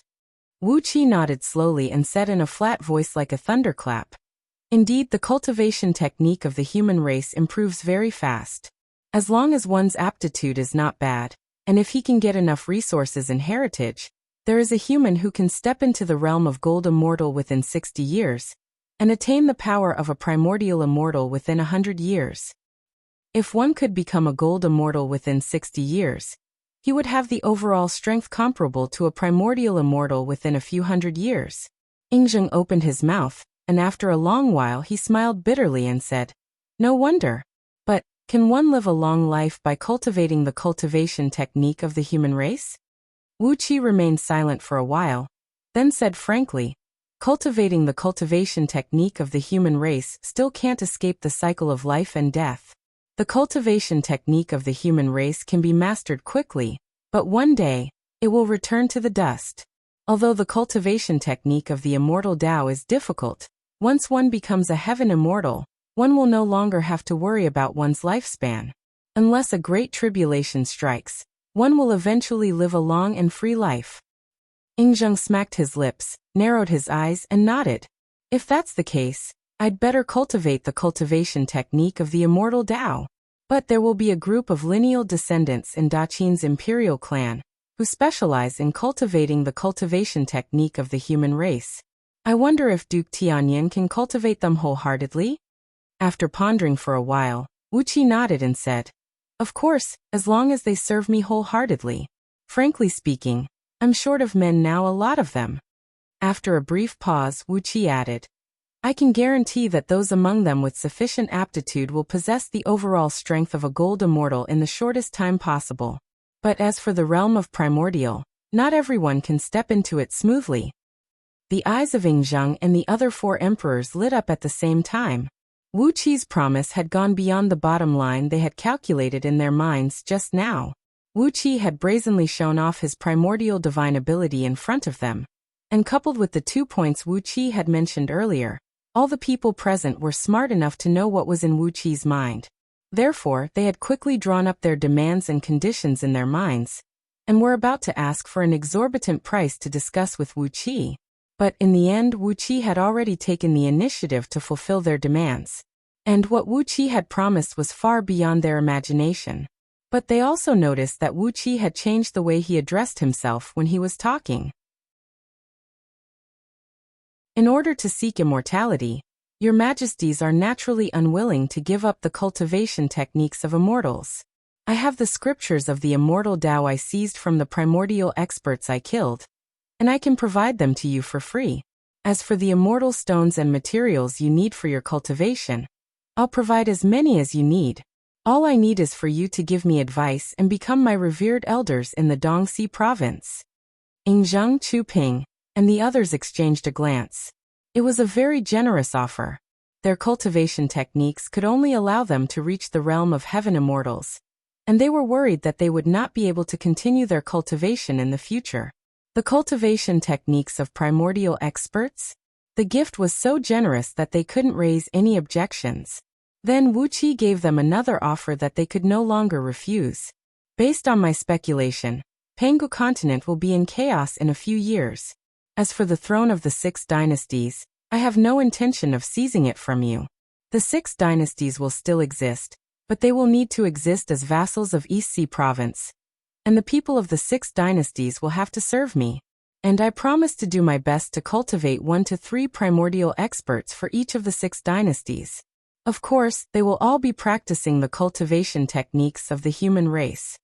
The offer was too generous.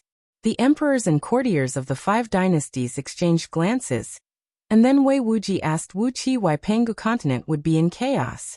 Wu Qi immediately told them what had happened in Liangzhu in the past 2 months. The faces of the emperors and courtiers of the 5 dynasties fell instantly. If the chaos in Liangzhu affected the whole Pangu continent, the commotion it caused would completely destroy the 5 dynasties, wouldn't it? Perhaps the 5 dynasties could only rely on Wu Qi's East Sea province. And when they were strong enough, with strength and facts, Wu Qi had convinced the emperors and courtiers of the 5 dynasties in the most concise way. When everything seemed to be settled, only Xiang Yu rose to his feet. Looking at Yu Ji, who was imprisoned in midair, he asked in a flat voice, "Great Yan's Prince of Tianyun, or should I say, Diyu's King of East Sea, there are some things that need to be explained." Ingzheng and Huangxia rose to their feet as well. Yes, there were some things that needed to be explained.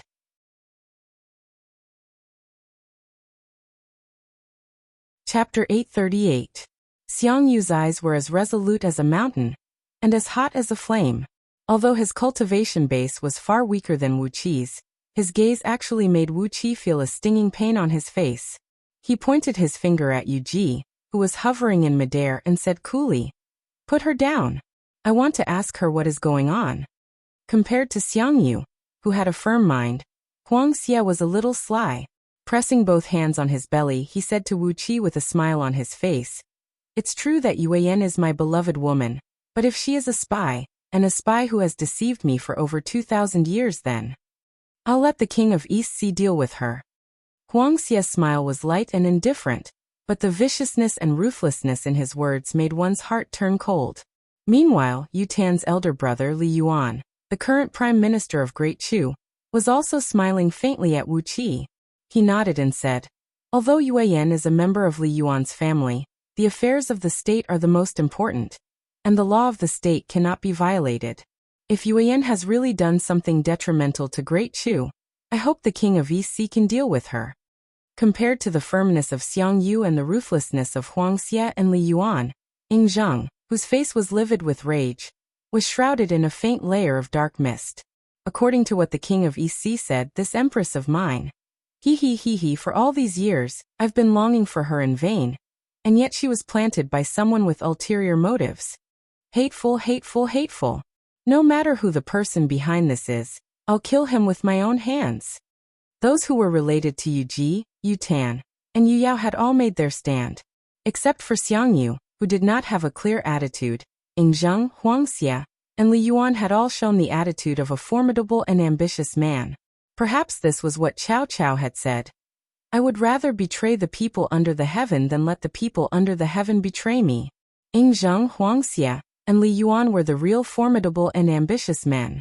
Although women and love had a place in their hearts, they were not the most important things in their lives. Xiang Yu, on the other hand, could not be considered a qualified hero. At most, he was a tragic hero. Ignoring Ying Zheng and the other two, Wuqi stared at Xiang Yu with a serious face and asked, "My suggestion is to kill her now, then find 108,000 beautiful girls to play with for 3 to 5 years, and then you will forget about her. Do you really want to get to the bottom of this?" Xiang Yu looked at Wuqi coldly, shook his head and said, 3 to 5 years? I have missed her for more than 2,000 years. Even if I'm heartbroken by her, I have to get to the bottom of this." Shaking his head helplessly, Wuqi said in a deep voice, "This is your own choice, don't blame me." With a finger, the imprisoned Yuji let out a muffled groan. The black ribbons of light around her disintegrated one after another, and she fell to the ground in a sorry state. Xiang Yu leaned forward, wrapped his arms around Yuji's waist, and held her tightly in his arms. Looking at Xiang Yu's situation, Wuqi could not help but sigh in his heart. He had planned to keep Xiang Yu alive to create some trouble for Liu Bang, but now it seemed that if he could not get past Yuji, it would be hard to say if Xiang Yu could still maintain the heroic spirit of the hegemon king of Western Chu. Coughing lightly, Wuqi retracted the dragon kill and sat back down. He looked at Yuji, who had buried her head in Xiang Yu's arms, and said in a deep voice, "All right, Yuji, it doesn't matter if you don't have this name. First of all, we need to make one thing clear. Back in Meng Mountains, you were the one who seduced me. Do you admit it?" Yuji sighed softly. Ignoring Wuqi's question, she reached out her hand and slowly caressed Xiang Yu's face. With a deep sob, Yuji sighed and said, "When I first met you, you happened to have subdued that dark horse. You and your horse were like dragons, galloping and shouting wildly. That kind of heroic spirit had completely erased the impression of young master in my heart. Compared to you, who is alive and well, young master is just a lifeless statue made of clay. I have no idea what he is looking for." Wuqi's eyelids drooped and he did not say a word. He sat up straight with both hands locked into a lotus incantation gesture, and pressed them on his dantian, slowly regulating his internal energy. Meanwhile, Xiang Yu grabbed Yuji's shoulder and cried out in a hoarse voice, "Who is the young master you mentioned? Who is he?" Yuji leaned her whole body into Xiang Yu's arms and said faintly, Young Master. Young Master is Yu Mu, the young master of Liangzhu's Yu clan. Yu Ji is just the descendant of Diyu's sinful minister, and was bought by Young Master as a maidservant. Yu Ji and Yu Tan are biological sisters. Sister Yu Yao, on the other hand, is the descendant of Liangzhu's Yu clan, but she is just a member of a distant branch clan. Gently stroking Xiang Yu's face with both hands, Yu Ji sighed softly and said, "The reason why I was sent to His Majesty was that someone had chosen His Majesty, intending to use His Majesty's power to unify the world and build an empire of the human race in the mortal world. Unfortunately, the son of the Crimson Emperor of the Celestial Court descended to the mortal world, and His Majesty suffered losses every time he fought with him. Finally, in the Battle of Gaixia, His Majesty's foundation was all gone, and he was brought to Myriad Immortals' planet." Xiang Yu's body trembled. Gritting his teeth, he looked down at Yu Ji and could not say a word for a long time. "Now that we've talked, tell me why you are here on Myriad Immortals' planet," Wu Qi said coldly. Yu Ji turned around and leaned her back against Xiang Yu. She sneered at Wu Qi and said in a disdainful tone, "Why? Can't you guess it? It's nothing more than to continue controlling His Majesty and make him follow my will obediently." Laughing strangely, Yu Ji heaved a long sigh and said, "Although the people of the 6 dynasties are all controlled by Lord Lao Wang with the Black Celestial Forbidden Curse, is there any restrictive spell under the heaven that cannot be broken? The only restrictive spell under the heaven that cannot be broken is love." She giggled, then put her arms around Xiang Yu's waist and said in a low voice, "With Yu Ji by His Majesty's side, even if His Majesty has broken the restrictive spell in the future, he will still be used by Young Master, right?" Wu Qi did not say a word. Suddenly, Yingzheng laughed coldly and said, "Is that the reason why Yu Yao came back to me?" After a long silence, Yu Ji nodded slowly and said, "We might as well tell His Majesty, the Emperor of Daqin, that Sister Yu Yao has always loved Young Master deeply. Your Majesty is just a chess piece that she values, and that's why she deliberately approached and cultivated Your Majesty when Your Majesty was young and down." Laughing strangely again, Yu Ji said mockingly, "Why is Your Majesty deceiving yourself and others? If Sister Yu Yao really loves you, why is she not willing to give birth to a child for you after being your empress for so many years?" Ing Zheng's face turned livid as he roared furiously, "How presumptuous! Bitch! Shut your mouth!" Xiang Yu snorted coldly. With a gloomy face, he turned around and glared at Ing Zheng and said, "Ing Zheng, Yu Ji is my woman." Ing Zheng narrowed his eyes, which were flashing like blades. Killing intent surged crazily from all over his body, and faint dragon roars could be heard coming out of his fists. A vast dragon aura was surging in Ing Zheng's body, and it looked like he was about to unleash a full-force attack on Xiang Yu. Wu Qi sighed, clapped his hands and said coolly, "Don't forget that we are allies now.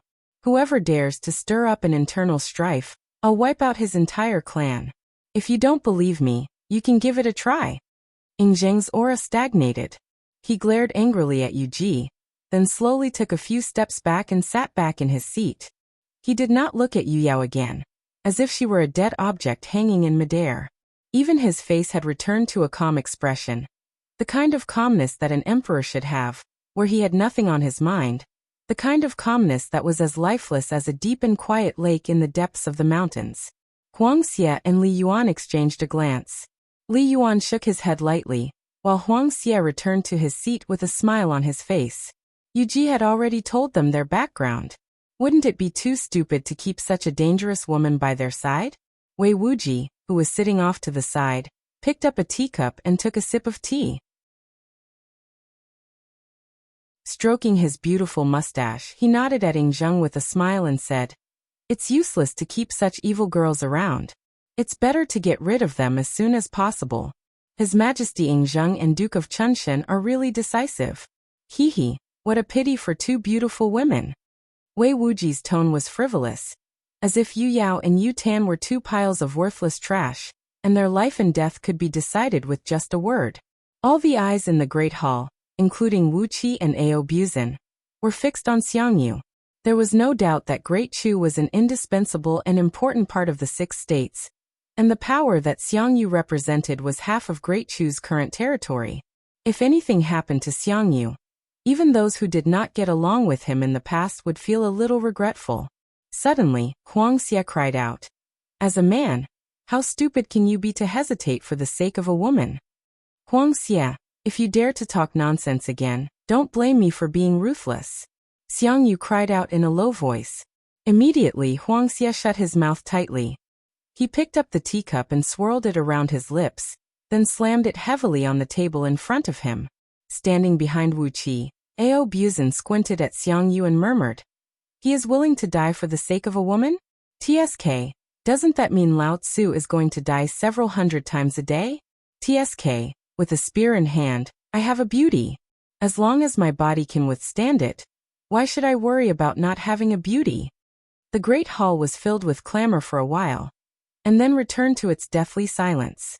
Facing Wuqi, Yuji's body suddenly trembled, and a strand of silver-gray blood with a bizarre color slowly trickled down from the corner of her mouth.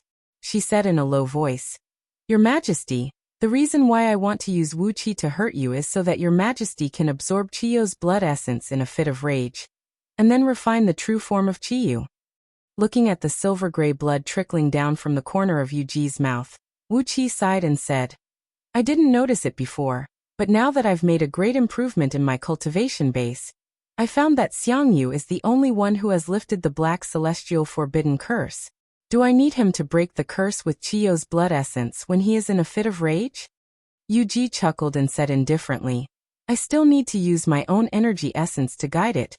Only then will I be able to completely remove that seal. But I don't need to explain the process.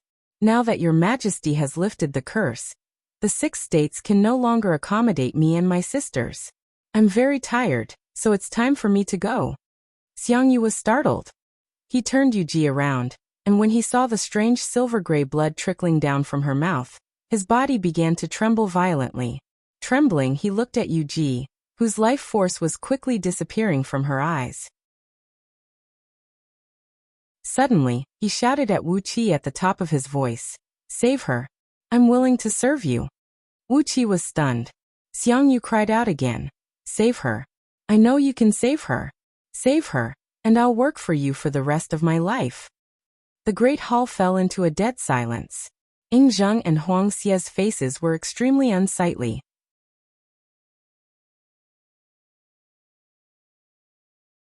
Chapter 839. Dressed in a long red dress, Yuji lay quietly in the great hall, with silver-gray blood flowing out of her mouth. Standing beside her, Xiangyu looked like an ancient pine tree that had suddenly died of emptiness, lifeless and lifeless. His once energetic eyes had turned gray like a dead fish, and his soul seemed to be fading away along with the silver-gray blood in her mouth.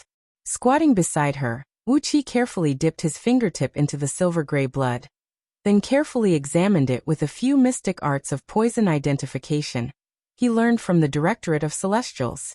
The silver-gray blood began to burn on Wuqi's fingertip, giving off a pungent burning aroma that sounded like stir-frying chili peppers. Even with the strength of Wuqi's fleshly body, he could still feel a tingling pain on his fingertip, and a small piece of his skin was charred by the silver-gray flame. Is this the 1,000 bugs juice with the blue belly hook as its main ingredient? Wuqi asked Yuji, whose body was gradually shrinking. It is ranked 758th among the 3,600 forbidden drugs of the Directorate of Celestials, a poison that can threaten the primordial golden body. Yuji looked at Wuqi with a hint of delight in her surprise and said, I didn't expect you to know so much about the Directorate of Celestials. Wuqi nodded seriously and said, Yes, I do know a lot about the Directorate of Celestials. When I was in Liangzhu this time, I personally wiped out a few clans with the legacy of supreme oracles, and there were many copies of the Directorate of Celestials stored in their houses. All these things belong to me now. Yuji smiled. Staring at Wuqi, she said coldly, You are just a tool. Little man, your first time as a tool. Xiangyu's body trembled, and blood trickled down the corner of his mouth. Yuji's face flickered slightly. She turned her head away and dared not to look at him again. Wuqi smiled. He patted her on the head and said coolly, You are a very smart woman, but if you are too smart, you will only harm yourself and others. You are trying to provoke me so that I won't do my best to save you, aren't you? Yuji narrowed her eyes. Wuqi, save her with all your strength. The whole Xiang clan is yours. Xiang Yu cried out in a low voice. Huangxia and Li Yuan's faces changed abruptly. They rose to their feet angrily, but Chu Ping said slowly, I think so too. If such a woman were to die, wouldn't it mean that the world would suddenly lose a precious treasure? King of Donghai, do your best to save Yuji. I am willing to help you with all the strength of Great Chu to achieve great things. Hearing that, Li Yuan bowed his head and sat back down. Huangxia roared angrily. This is ridiculous. How can the life and death of a woman decide the fate of the imperial court? Your Majesty and Xiang Yu, this is ridiculous. Wuqi gave a cold snort, then gave Huangxia a sideways glance and said indifferently, looking down on women. Fu Xiang Jian Xiang. Fuck your mother. Why don't you try scolding your own father? You look down on women. Is your mother not a woman? Huangxia was stunned. Just as he was about to refute Wuqi, Catfish Flood Dragon slowly pulled out a golden arhut thigh and threw it into her mouth, chewing happily. Catfish Flood Dragon patted her protruding chest to indicate her gender to Huangxia. Huangxia wisely shut his mouth. The others in the hall watched Catfish Flood Dragon chewing the thigh happily, with cold sweat dripping from their foreheads. Wuqi sighed. Patting Yuji's head, he said, If I had been prepared, I could have saved you with the 1,000 bugs juice concocted with the blue belly of Een snake as the main ingredient, but you have taken too much. But the amount you took was too much, and I don't have any medicine on hand. Ugh. A complacent smile appeared on Yuji's face. She was about to say something, but Wuqi stopped her. Patting Xiang Yu's thigh, Wuqi said in a deep voice, I don't care if I am a tool or something else. I just want to say that a woman who is too smart often does the stupidest thing in the world. Do you think that after you broke the Black Celestial Forbidden Curse with that method, with his temperament, he would be able to live alone after he learns the truth? Yuji's face fell abruptly, and her body began to tremble violently. Looking in horror at the blood dripping from the corner of Xiang Yu's mouth, she cried out in a hoarse voice, I've wronged him. You just want to put an end to everything, don't you? Wuqi said with a cold grin. I don't know where you were and what you did during the 2,000 years that Xiang Yu and the others were in Myriad Immortal's planet, but when you were sent back to Xiang Yu, you were prepared to die, weren't you? Yuji stared blankly at Wuqi, unable to say a word. Does it have anything to do with that young master of yours, Yu Miao? Wuqi asked in a deep voice. And what have you done during these 2,000 years? Yuji closed her eyes and refused to say another word. Shaking his head, Wuqi sighed and said, Woman, you never understand a man's heart. Xiang Yu is different from Yingzheng, Huangxia, and the others. Yingzheng, Huangxia, and the others are all people who can sit on the throne, but look at Xiang Yu. Does he look like an emperor? How could he look like an emperor? Yuji clenched her fists tightly and cried out in a hoarse voice, Why hasn't the poison of the 1,000 bugs juice taken effect yet? Wuqi shook his head and said, Among the 3,600 forbidden medicines of the Directorate of Celestials, 1,000 bugs juice is the slowest to take effect but the most difficult to expel. It will take about 2 hours for you to really die. We have plenty of time to clear things up between you and Xiang Yu. After pondering for a moment, Wuqi asked, Let me be frank, do you still love Xiang Yu? Shrugging, Wuqi touched the back of his hand, which had goosebumps all over it, and said with a wry smile, This question makes my skin crawl. But, I really want to know, do you love Xiang Yu or that young master of yours? Yuji closed her eyes tightly, and after a long while she said in a hoarse voice, If I don't, why would I do this? I just want him to be happy, just like when I first met him, taming the fiercest horse, wielding the fastest knife, and killing the most ferocious beasts.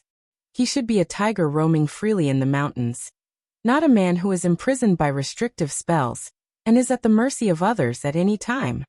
Mouthfuls of silver-gray blood sprayed out of her mouth as she said in a sobbing voice, If I don't love him, why didn't I ask Yu Yao and Yu Tan to report what happened here to young master? If I hadn't begged them, how could you have gained a foothold on Pangu continent? Xiang Yu clenched his fists, opened his mouth, and spat out an arrow of bright red blood. Save her, Wuqi. Don't talk nonsense.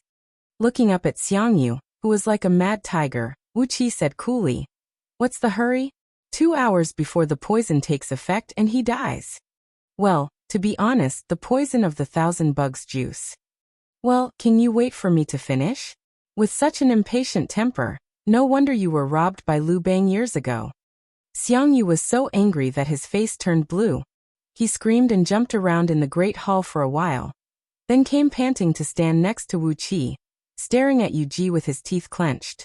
Xiang Zhuang, Fan Zeng and the others, fearing that something might happen to him, hurried over and held him from both sides. Ignoring Xiangyu, Wu Qi looked at Yu Ji and said with a sigh, "It's not easy to get Qiu's blood essence, is it? There are only some members of Qiu clan left in Xianyuan Peak. With your status, who did you ask to get their blood essence from the experts of Qiu clan?" Yu Ji stared coldly at Wu Qi and said coolly, "With my status in young master's eyes, with my position in young master's heart, what kind of means do you think I can use to beg someone? Do you still need to ask these questions? Do you want me to tell you something?" Wu Qi nodded slowly. Xiangyu let out a loud roar and coughed up another mouthful of blood. Fan Zeng and Xiang Zhuang trembled with fear and quickly grabbed Xiangyu's arms to stop him from going crazy. He stared fixedly at Yu Ji, but he could not sense any will to live from her eyes. He could not help but smile bitterly and said, "For a proud man like Xiangyu, how could he let his woman pay such a huge price just to save him? You are forcing him to commit suicide, not saving him." Yu Ji's body trembled, and her face turned ashen. Wu Qi remained silent for a while, then he rose to his feet and said coolly, "Well, time is running out. I'll give all of you who are related to this matter the most direct solution. I'll send Yu Ji, Yu Tan, and Yu Yao into transmigration, and escort their souls to be reincarnated in a good family, completely erasing the karma entanglement between them and Yu Miao. If anyone is still thinking about them, they can go and look for them after they are reincarnated." Xiangyu stamped his foot and said, "Reincarnation? What the hell are you talking about?" Yu Ji sighed faintly and said, "Reincarnation? Do I still have a chance to be reincarnated? Your Majesty, Your Majesty." Yu Ji suddenly called Xiangyu's name. Xiangyu's body trembled as he squatted down. Stroking her face with both hands, he said in a deep voice, "What? What do you want?" Yu Ji looked at Xiangyu and smiled. She sighed and said, "Let Yu Ji be reincarnated. Let Yu Ji follow Your Majesty cleanly in the next life. Let Yu Ji forget everything in the past. Yu Ji only wants to remember those happy things when I first met the king. Yu Ji does not want to remember those things that make Yu Ji unhappy. If Yu Ji is reincarnated, will you come to find me?" Tears of blood trickled down from Xiangyu's eyes. Gnashing his teeth, he nodded heavily and punched the ground hard. Wu Qi nodded his head and breathed out a sigh of relief in his heart. After talking for so long, he had finally found the best solution. After sending Yu Ji to be reincarnated, Wu Qi would definitely erase her memory of what happened in Meng Mountains. Breathing a long sigh, Wu Qi turned to look at Yu Tan and Yu Yao frowning. "What do you think?" Wu Qi asked Huang Xie and Yingzheng. Huang Xie did not say a word. "Since she is unwilling to give birth to a child for me," said Yingzheng coldly and mercilessly, "let her be." With a flick of his sleeve, Yingzheng rose to his feet and strode out of the great hall together with all the civil and military officials of Daqin. In a deep voice he said, "May I trouble the king of East Sea to send her to be reincarnated? Let her be in the next life." When they were almost out of the great hall, Yingzheng suddenly stopped. Without looking back, he stood in front of the door and said coolly, "I will no longer respect her, protect her, obey her, and let her do whatever she wants in the state. If the king of East Sea can do it, please let her be reincarnated as a member of Daqin's imperial clan. At least I can still love and pity her. As for those trivial matters, just let her be." Suddenly, Yingzheng's tall and straight body stooped, as if he had aged several hundred years. Then, he walked slowly out of the great hall. Wu Qi turned to look at Huang Xie, but Huang Xie avoided Wu Qi's gaze. Wu Qi sighed and nodded seriously.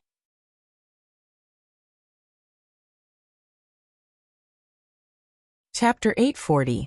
The bright moon hung high in the sky. On the top of a mountain outside in He City, Xiangyu and Yuji were snuggling together under an ancient tree. Both of their eyes were red, but their expressions were still calm.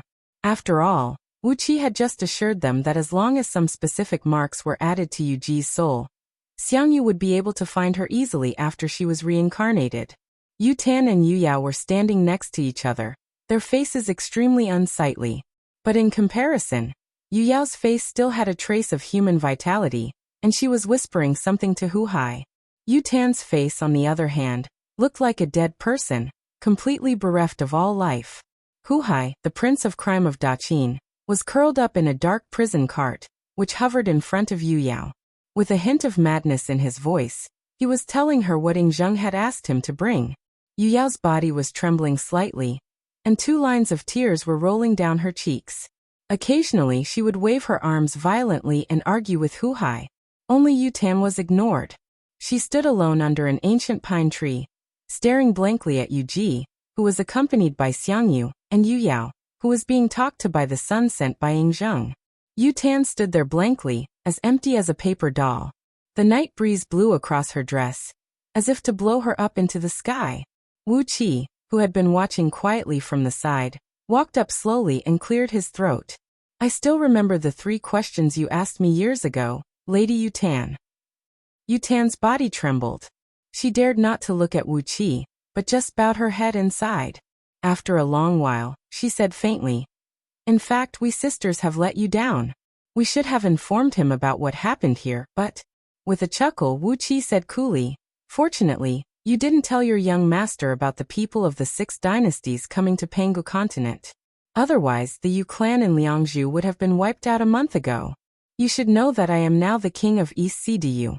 However, you don't know that if I want to deal with the Yu family, I have many ways to make them die without knowing why." Yu Tan looked at Wu Qi blankly. Wu Qi shook his head and said, "You've saved the entire Yu family. Of course, I have a good relationship with the elders of the Yu family. Even if you tell your young noble everything, I will only take his life." With a strange smile, Wu Qi sighed and said, "It's a pity that you didn't send out the information about the 6 nations. In fact, I've been waiting for you to do this." "What?" Yu Tan raised her head in shock, crying out in a low voice. Wu Qi gazed at Yu Tan, speaking in a low voice that was almost cruel. "I know there's something wrong with you 3. I've been waiting for you to leak the information of the 6 dynasties. I'll wait for the masters behind you to act against the 6 countries.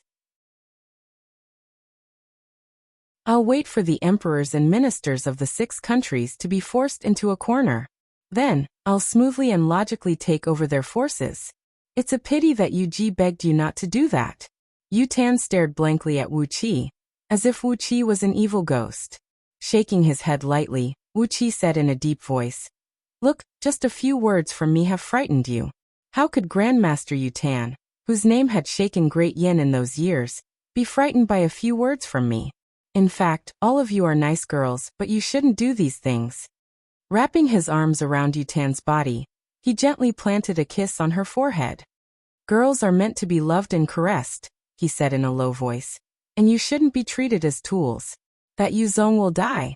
As for you, forget all this, and be a good man in your next life."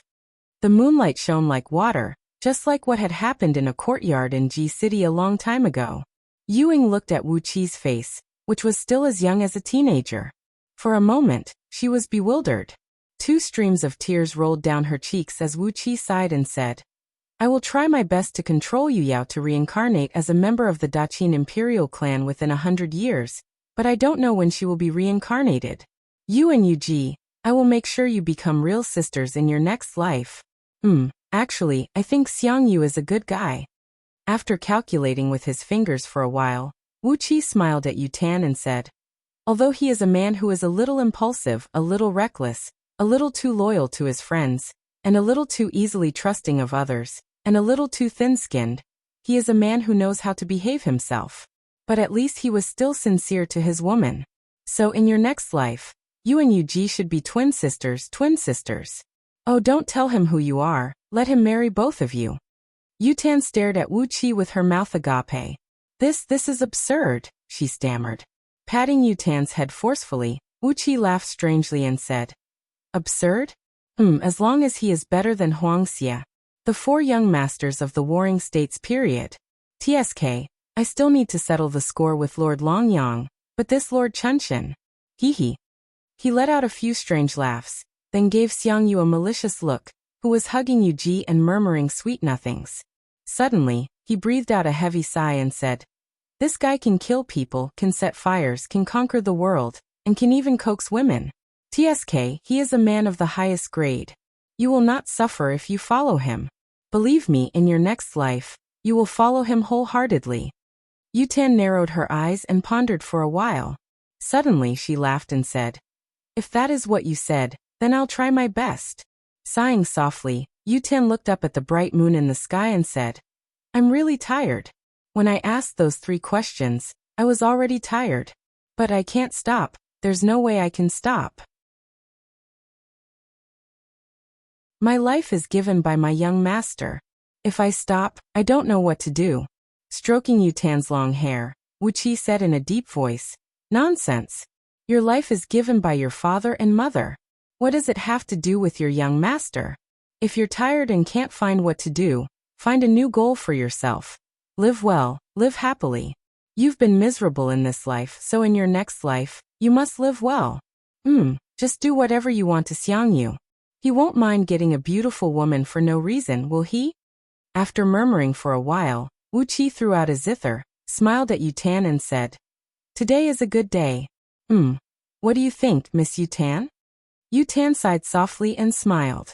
Wiping the tears off her face, she picked up the zither and sat down under an ancient pine tree.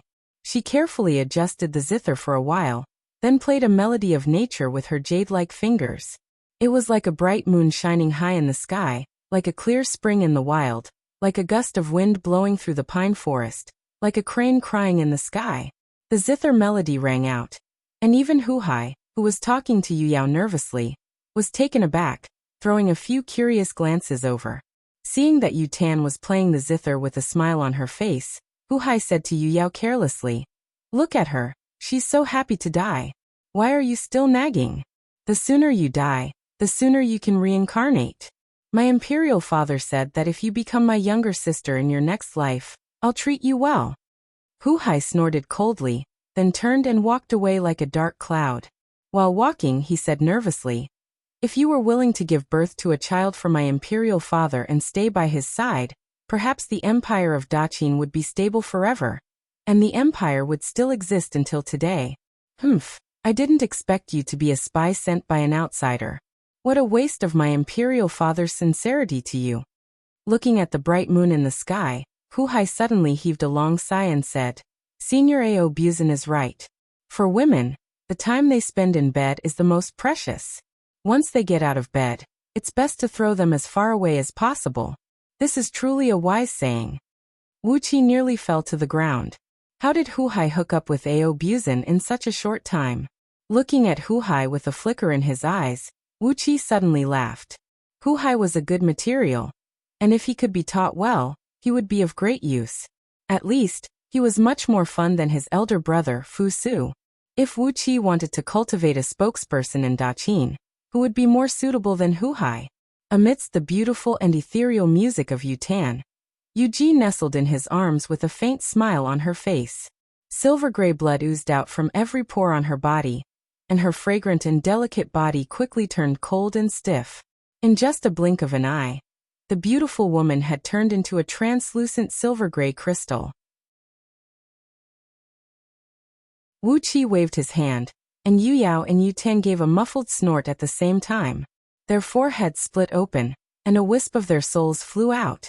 Wuxia chanted the name of Buddha in a low voice. Then a faint ray of light shot out from his forehead, and enveloped the souls of Yu Ji, Yu Yao, and Yutan. His fingers quickly drew the swastika Buddhist seal, and the lotus soul protecting Vajra seal in the void. He used the Buddhist mystic arts in the great light indestructible Amitabha treasure scripture to help the 3 girls solidify their souls. At the same time, he ensured that their souls would not be invaded by external evils. After they reincarnated, they would be able to remember what they should remember. As for what they should remember, it would depend on what Wuxia wanted them to remember.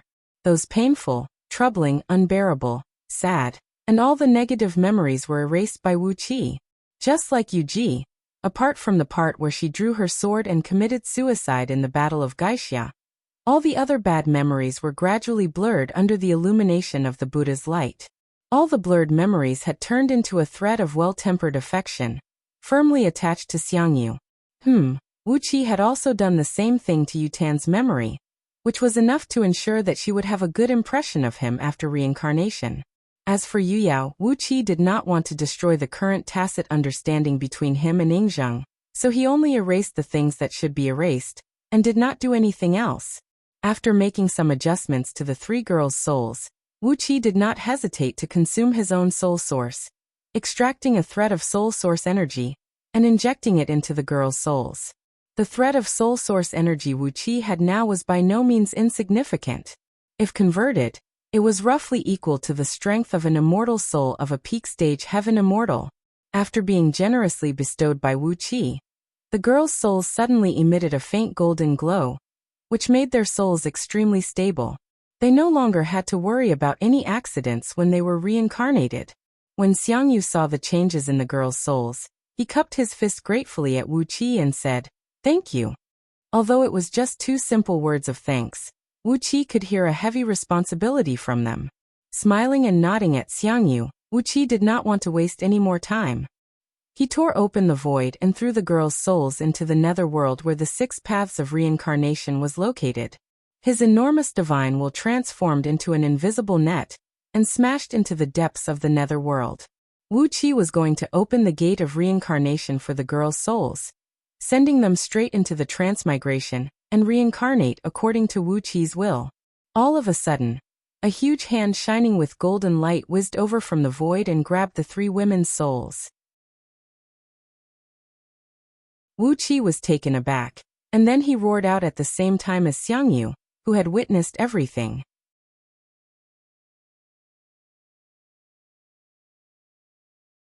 Chapter 841. This was the first time Wuxia tore open the void and came into contact with the nether world. Even a primordial immortal would not come into contact with a place like this for no reason. His divine sense was fully focused on searching for the 6 paths of reincarnation, and he did not notice the golden palm suddenly emerging from the void. When the souls of the 3 women were taken away by the golden palm, Wuxia hurriedly sent his divine sense into it. But it happened so suddenly, and the palm left even faster. On top of that, it was very familiar with the space and energy composition of the nether world, so the golden light disappeared in just a flash. Xiangyu panicked. With a furious hiss, he curled up his body and jumped into the gap Wuxia had torn open. Wuxia snorted angrily as well. He grabbed Xiangyu and strode into the gap he had torn open. As soon as he entered the netherworld, 2 beams of light flashed behind him. Ao Buzin and Catfish, who were feasting in Anhe City, had caught up with them and rushed into the gap as well. The netherworld was a strange space naturally formed by the laws of the heavenly Tao after the great Saint Pangu created the world. There was no sky or earth here, no sky or ground, no sky or ground, no day or night, and no time. Anyone who entered this place would feel as if they were suspended in a pool of paste, unable to move even a step. In addition, there was a strange force in this grayish space that emanated a pale yellow glow. As soon as Wuxia and the others entered, they felt a strange force was eroding their bodies and attacking their souls.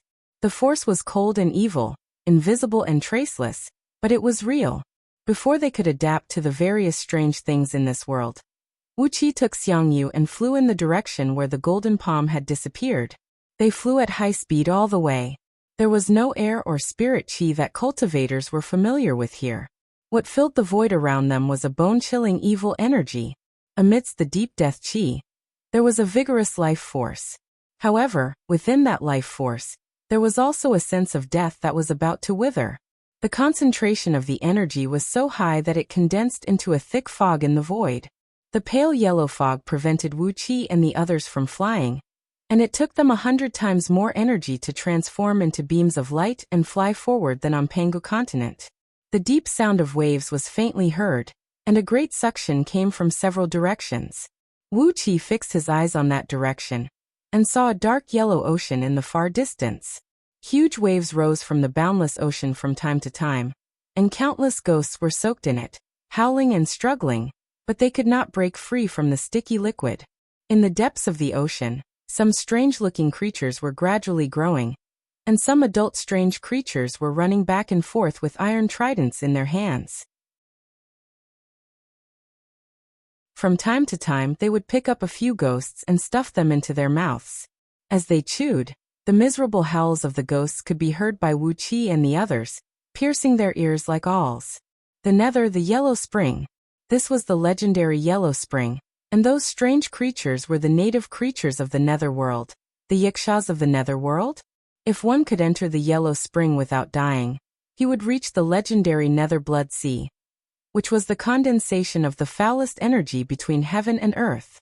Some people said that the Netherworld was the great Saint Panga's navel, and that the Nether Blood Sea was formed from a wisp of innate filthy energy that the great saint had not fully refined, and then merged with the innate transmigration aura that gave birth to the Netherworld.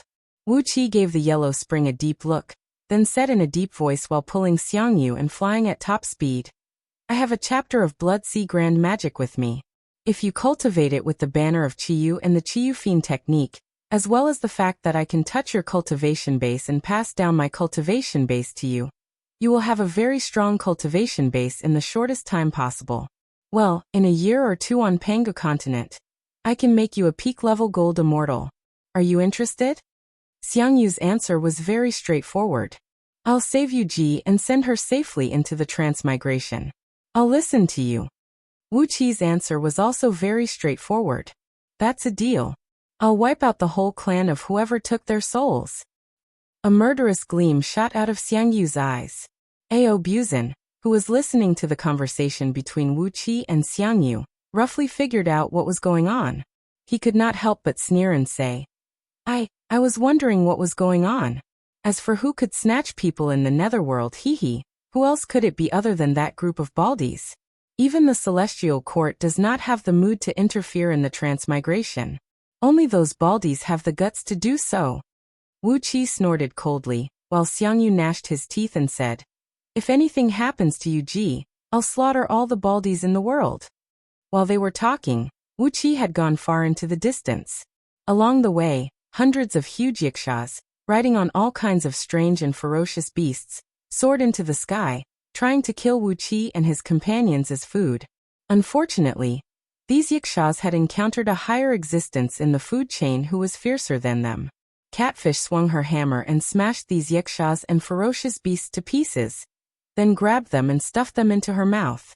While chewing on these unlucky yakshas and ferocious beasts, Catfish commented vaguely, "They taste good and quite chewy. No smell of blood. Their bodies are formed by the crisscrossing aura of life and death, and they are cool to the heart. How do we get in here?" Wuqi had casually taught Catfish Flooddragon the divine ability to enter the Netherworld through the mind connection technique, and his unintentional action had become the source of nightmares for the Yaksha clan in the Yellow Spring for a very long time in the future. In the future, whenever summer came to Panga continent, Catfish would tear open the void and come here to catch a large number of yakshas and fierce beasts as snacks to relieve the heat. This nightmare would not last until an opportunity came in the future, when Wuqi spoke, and only then did Catfish stop this terrible massacre of yaksha tribes. The escaping light tore through the void and flew forward. Meanwhile, a wisp of Wuqi's divine sense locked onto the golden palm that was fleeing in front of him. The time and space in the Netherworld could not be compared with a world like Panga continent, where the laws were extremely clear. The Netherworld was like a paste, and the concepts of time and space were so vague that no one could understand them. In short, after Wuqi's heart beat 677 times in the Netherworld, the front suddenly became clear. They had arrived at the end of the road. In front of them was a boundless Yellow Spring ocean. The water of the Yellow Spring rolled ceaselessly, rolling up thousands of miles-high waves on the surface of the ocean. Amidst the raging waves, a huge wheel of light, 360 million miles in diameter, was vaguely embedded in the water. It was divided into 6 equal parts, spinning slowly and producing a deafening rumble. Carved on its surface were heaven, earth, man, deities, ghosts, flowers, birds, insects, fishes, and many other creatures.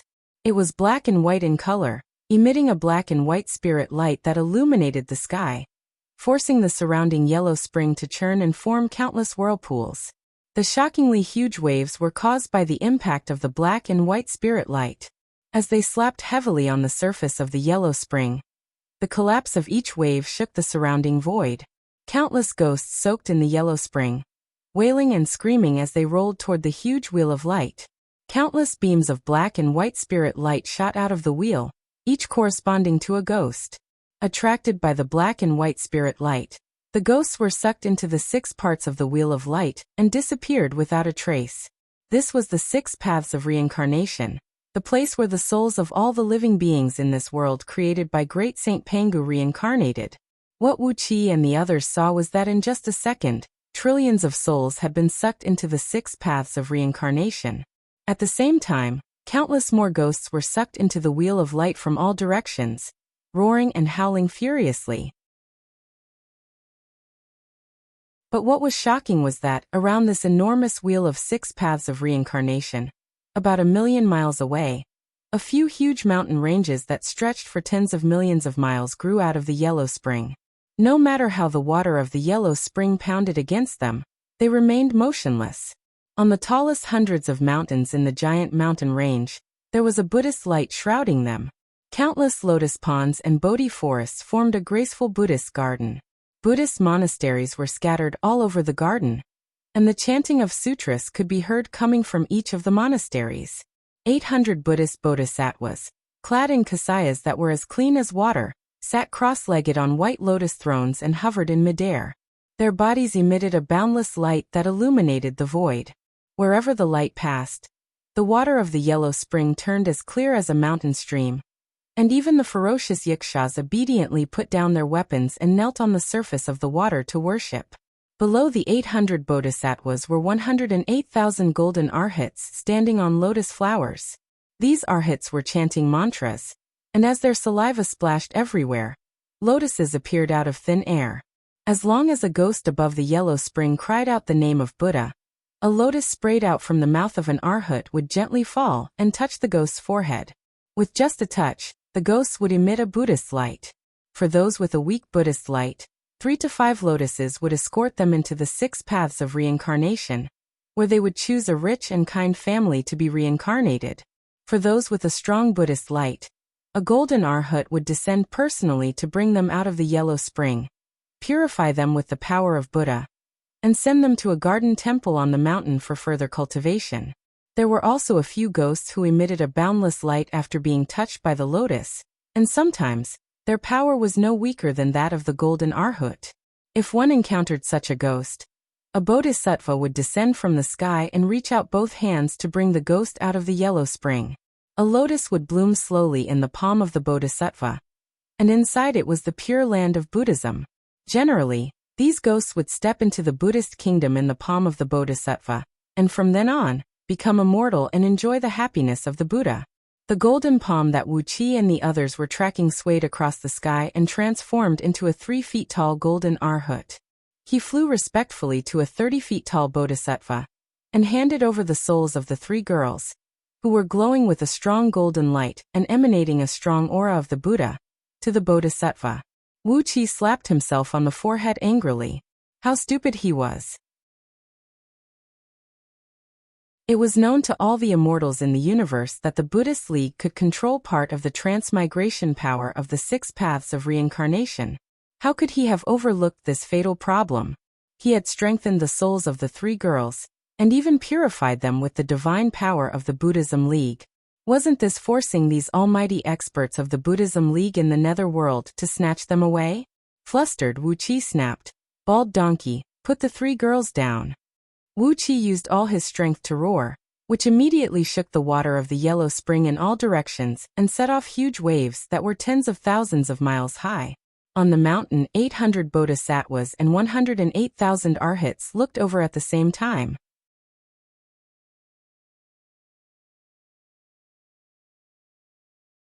Chapter 842. The bodhisattva, who was holding a lotus flower as clean as jade in one hand and imprisoning the souls of the 3 girls, gave Wuxia a look from a distance and suddenly laughed. Why do you say that, benefactor? These three are believers of the Buddhist League, and they are fated with us. I've made a great vow to bring all the souls of the netherworld into the Buddhist League, so that I can attain the golden body of Buddha. With a wave of his hand, he sprinkled a beam of Buddhist light down onto Wuqi's head and said indifferently, "Benefactor, you are a living person, and this is the residence of the dead. You'd better leave quickly and not disturb this peaceful place of the Buddhist League." The faint beam of Buddhist light contained endless mysteries, and the shadow of a world could be vaguely seen in its tough and tenacious light. It actually contained all the power of the Buddhist kingdom in a palm.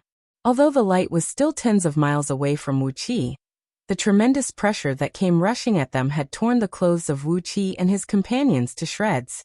Although it seemed like a casual strike, it had actually killed Wuqi and his companions.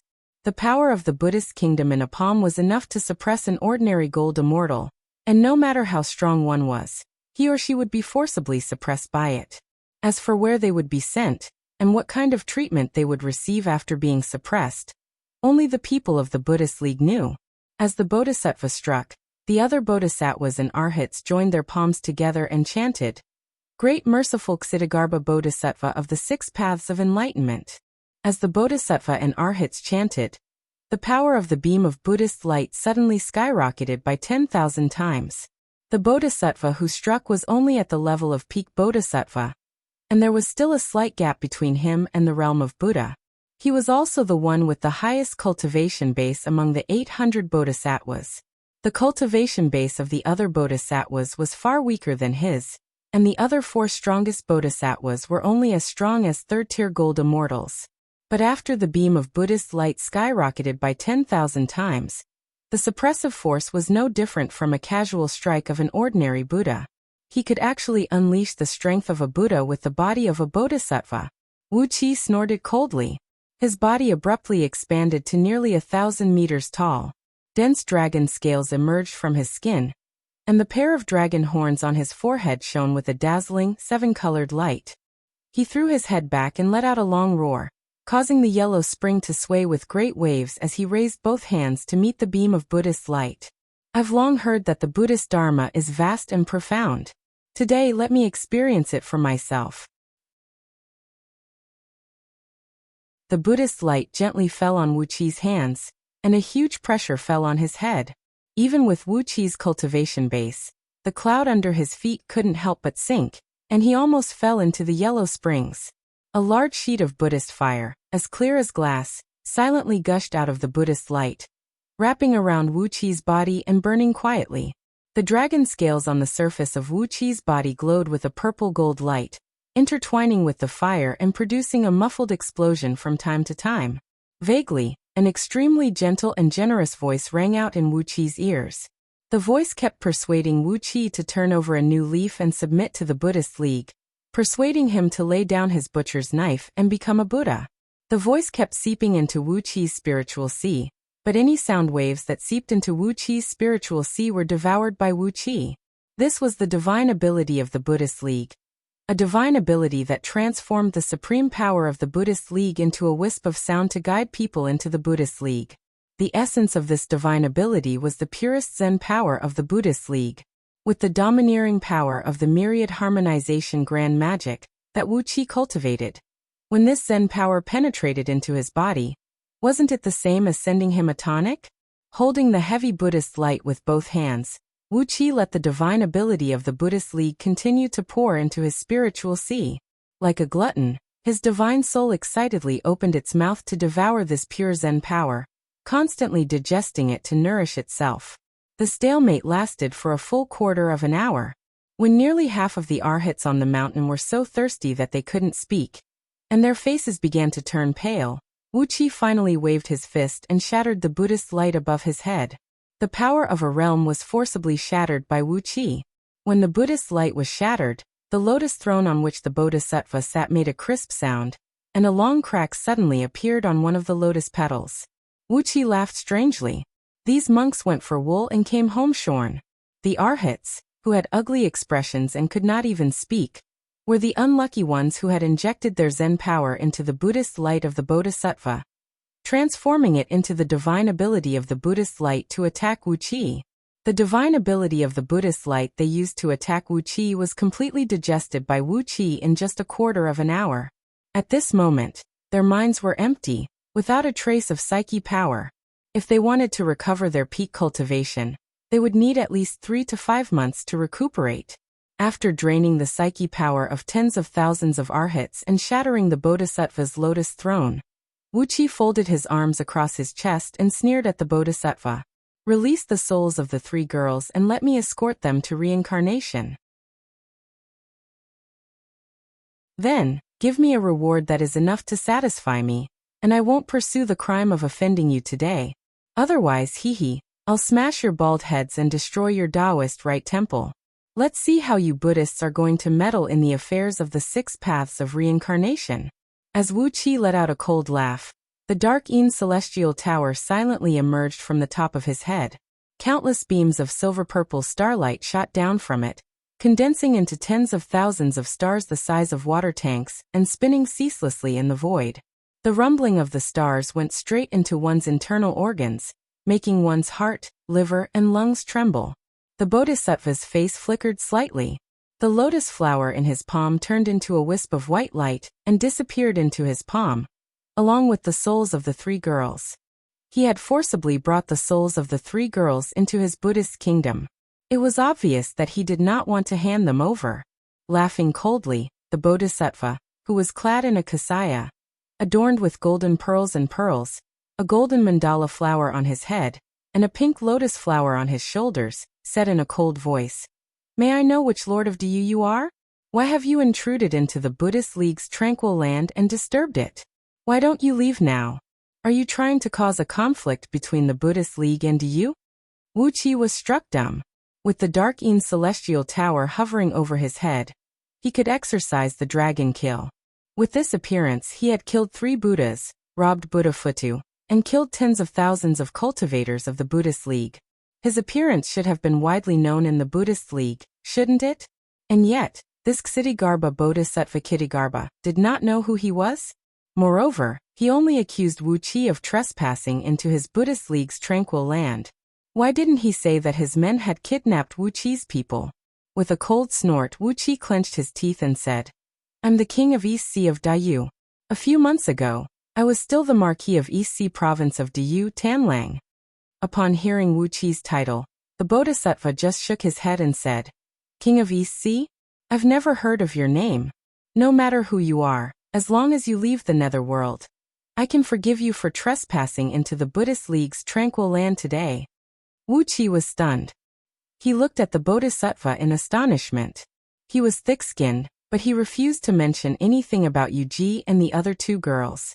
But he didn't know his name? Since he had killed 3 Buddhas and robbed Buddha Futu, Lord Buddha Amitabha should have put him on the wanted list. So, why didn't he react at all when he heard his name? Off to the side, Ao Buzan muttered, "Is this guy Ksitigarbha? Lao Tzu has heard of his name. He is older than the current Lord Buddha Amitabha of the Buddhist League."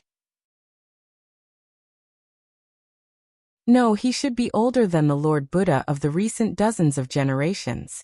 He served the great Vairocana Buddha, the Lord Buddha of the Buddhist League 100 generations ago, and was the eldest disciple of that Lord Buddha. Later, when the Buddhist League attacked the netherworld, he made a great wish to oversee the 6 paths of reincarnation. Wuxia's eyes flickered as he vaguely understood something. He cleared his throat and said to the Bodhisattva with a smile, "Bodhisattva, please return the souls of the 3 girls. Although I'm overseeing the East Sea, I have a few close friends of the Buddhist League, such as Buddha Futu, who is my closest friend through life and death." With a flip of his palm, Wuxia pulled out the string of golden beads he had robbed from Buddha Futu. "Look," he said to the Bodhisattva with a smile. "This is a gift from Buddha Futu to me after I was conferred the title of King of East Sea." The string of golden beads was a Buddhist treasure personally crafted by Amitabha for Buddha Futu. As soon as Wuxia took it out, auspicious clouds swept across thousands of miles, and a torrential Buddhist light illuminated the sky. Even the surging water of the yellow spring suddenly became as clear as a mirror. The other bodhisattvas and arhats all turned to look at Ksitigarbha of the 6 paths, but the Bodhisattva just glanced at the Lord Buddha with a mocking smile on his lips. He shook his head and said, You're mistaken, benefactor. One thing is another, and two things should not be confused. What I'm discussing with you is the great sin of trespassing on the pure land of the Buddhist League. Even if you know a few juniors of the Buddhist League, it can't wash away your great sin. Upon hearing that, Wuqi's mind was as clear as a mirror. Calling Buddha Futu a junior? This Kitagarbha sure has guts. Obviously, he and the current Lord Buddha, Amitabha, are not the same kind of people, so there is no need for him to use these little tricks to deceive him.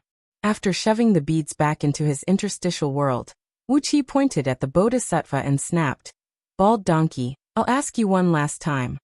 Are you going to hand over the souls of the 3 girls or not? If you do, I'll turn around and leave right away. If you don't." The Bodhisattva sneered, rolled his eyes, and snapped. The Buddhist League is unlucky to have an unfilial disciple collude with an arrogant man like you. Somebody, activate the 6 Paths mandala formation, and help me release these villains from purgatory. After pondering for a moment, the Bodhisattva went straight to the point and said, "That string of beads is the supreme treasure of the Buddhist League. How can we let it fall into the hands of outsiders? Quickly kill these villains and welcome the string of Buddhist treasures back to the Buddhist League."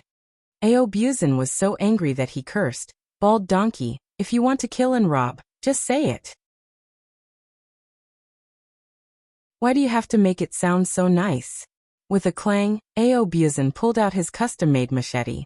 The Bodhisattva's expression remained unchanged as he said with a faint smile, "Nonsense, evildoer. I'm just eliminating the evil and defending the Tao.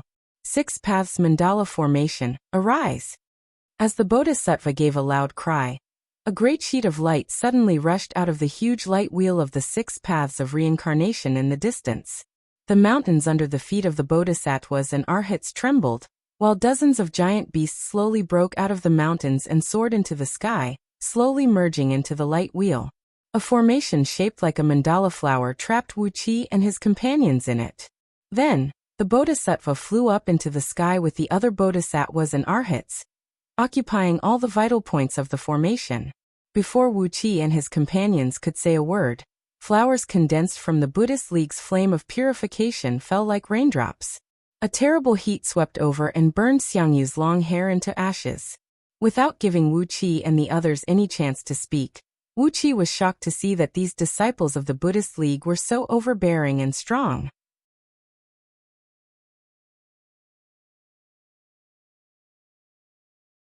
Chapter 843. The Mandala of the 6 Paths? Wuqi laughed harshly and said, "What kind of formation can hurt me?" With a backhand slap, a beam of light enveloped Xiangyu. As Wuqi was provoking Bodhisattva Kitagarbha, his long hair burst into flames like Xiangyu's, and was burned to ashes with a sizzling sound. The flames scorched Wuqi's scalp and made it crackle. The severe pain made Wuqi cry out in pain. Looking in horror at the Bodhisattva who had occupied all the vital points of the mandala flower-shaped formation, Wuqi knocked Xiangyu out with a palm strike, and threw him into the dark Yin celestial tower, hovering over his head.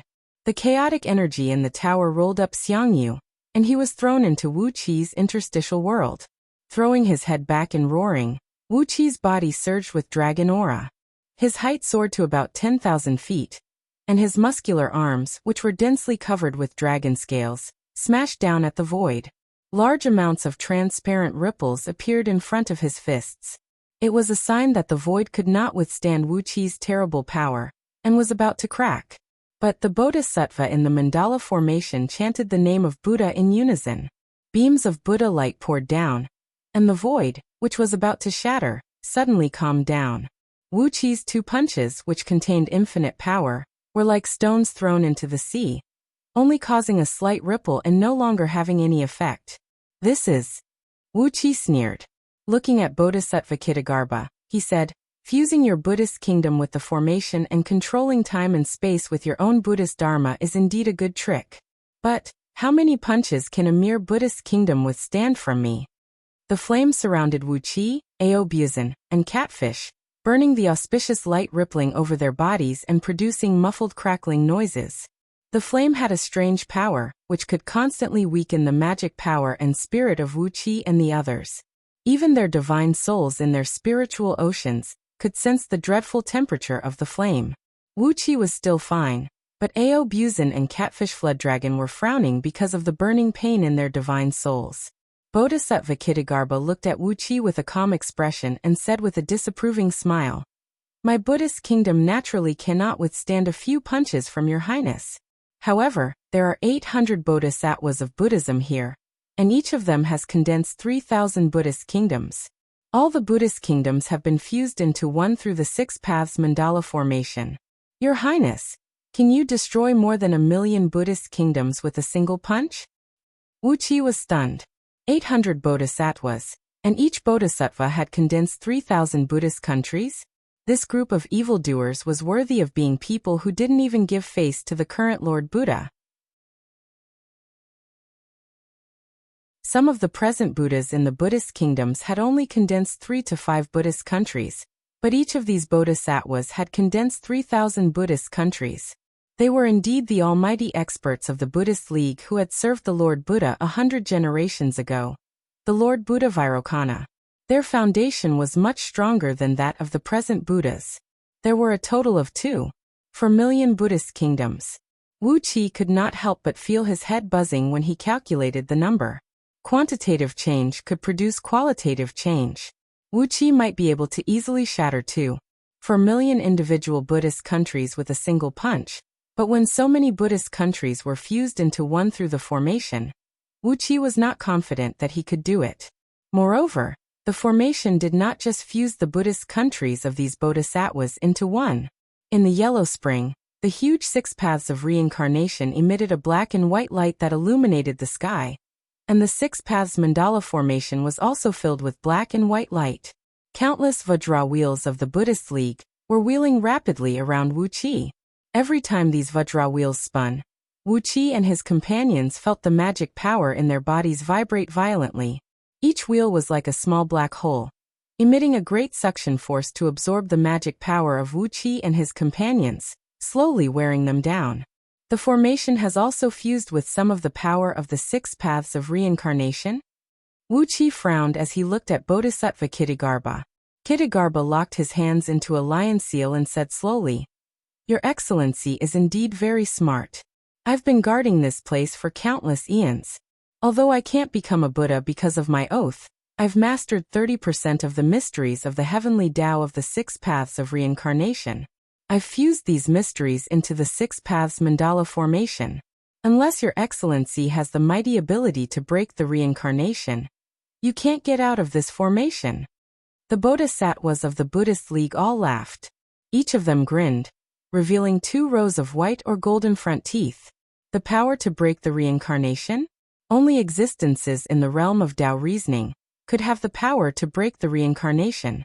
Below this realm, even someone as strong as Kittagarbha could only use a part of the power of the 6 paths of reincarnation, and he dared not say that he could destroy it. After all, the 6 paths of reincarnation was derived from the first wisp of innate reincarnation aura, which contained the mysteries of the heavenly Tao and the great power that ordinary people could not compare with. Wuxia stared fixedly at Bodhisattva Kittagarbha. The pure fire burning on his body made his muscles ache. This kind of fire was not recorded even in the great light indestructible Amitabha treasure scripture. It should be some kind of Buddhist flame that Bodhisattva Kittagarbha had comprehended himself. It had an extremely high temperature, a wonderful power that attacked both the fleshly body and the divine soul, and could constantly wear down the blood essence and magic power inside the body. All these attributes made this Buddhist flame extremely overbearing, even more so than several kinds of innate divine flames. The innate divine flame only had the word pure in it. Any kind of innate divine flame was extremely pure, and contained extremely mysterious magic power. The Buddhist flame in the 6 paths of mandala formation, on the other hand, had the essence of overbearing, and its lethality was extremely amazing.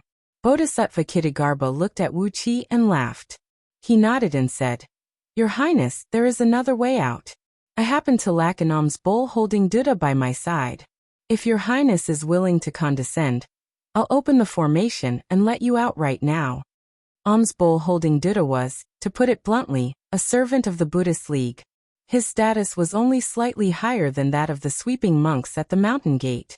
He was a little acolyte who followed the monks around with alms bowls in his hands when they went out for a stroll. By asking Wuxia to be his alms bowl-holding Buddha, Bodhisattva Kitagarbha was not only overbearing, but also a little insulting. Not to mention anything else, just the fact that Wuxia was the king of East Sea of Du was enough to make him someone whom the Buddhist League could not afford to offend at will. Wuxia had already announced his name, but he was still treated like this by Bodhisattva Kitagarbha. It could only be said that this bodhisattva had been dealing with ghosts in the netherworld for too long, so much so that his way of dealing with people had become a little twisted. With a cold snort, Wuxia shook his arms, and the flame on his body, which was as sticky as molten glass, turned into countless thumb-sized fire beads that shot out in all directions. Wuxia unleashed all his aura. The terrible spiritual pressure of a primordial immortal roared out, and the rapidly spinning wheels of the Buddhist League around him exploded one after another. Countless beams of black and white light turned into specks of drifting flame, and were sucked back into the huge 6 paths of transmigration. With just a shake of his arms, the 6 paths mandala formation rumbled, and the void where the formation was located was forcibly pulled out of the netherworld by Wuxia. It was as if a mandala flower had been pulled out of a whole piece of glass. The space where the formation was located was surrounded by a vast amount of starlight, while the starlight ejected from the dark celestial tower condensed into countless stars and enveloped the formation. He had constructed a formation with all the stars in the universe, wrapping the entire 6 paths mandala formation in it. Audiobook gave a strange laugh as he waved the knife in his hand. A stream of dragon aura that was as sticky as ink rushed out of his body and rose hundreds of miles into the air like a volcanic eruption. Similarly, he unleashed all his aura as a 9th-tier primordial immortal.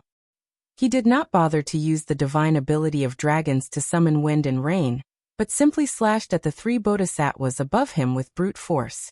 Catfish's move was even more straightforward. She did not even bother to release her aura.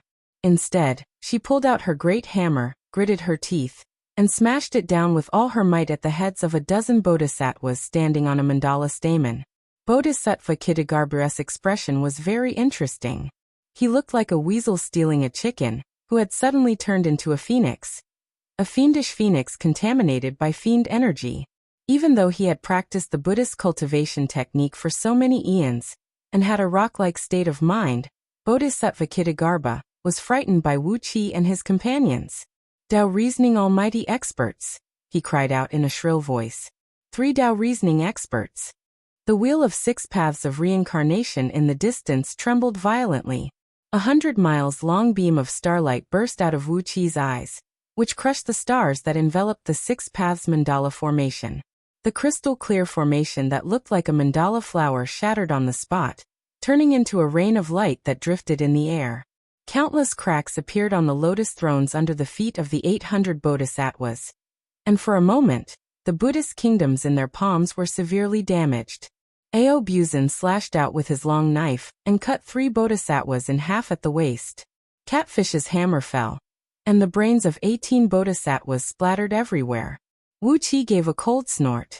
The starlight suddenly transformed into countless handleless machetes and shot toward the bodhisattvas. You refuse a toast only to drink a forfeit. If you don't hand over the souls of the 3 bodhisattvas, I'll slaughter the netherworld branch of the Buddhist League today. Seeing that Wuxia was about to kill all the bodhisattvas with the machetes, Bodhisattva Kitagarbha suddenly sighed. He and the other bodhisattvas, including those who were cut in half by Audiobook, and those whose heads were smashed by catfish, all returned to the sky above the mountain range. A vast amount of sticky yellow water soared up into the sky from the yellow spring, transforming into a great wave that came sweeping towards Wuxia. Even with Wuxia's cultivation base, he could feel his divine soul trembling when the yellow water wave hit the curved blade, and a vast evil aura rushed straight into his spiritual ocean. It scared him so much that he quickly used the divine flame of order to protect his divine soul, preventing the evil aura from invading his divine soul. The surging yellow water rushed up to the mountain range where Bodhisattva Kitagarbha was. The golden bodies of the bodhisattvas wounded by Audiobook and catfish were rapidly absorbing the water. Their broken bodies were healed, and their smashed heads were regenerated. Wuxia was taken aback, while Ao Buzan shouted, "Nonsense!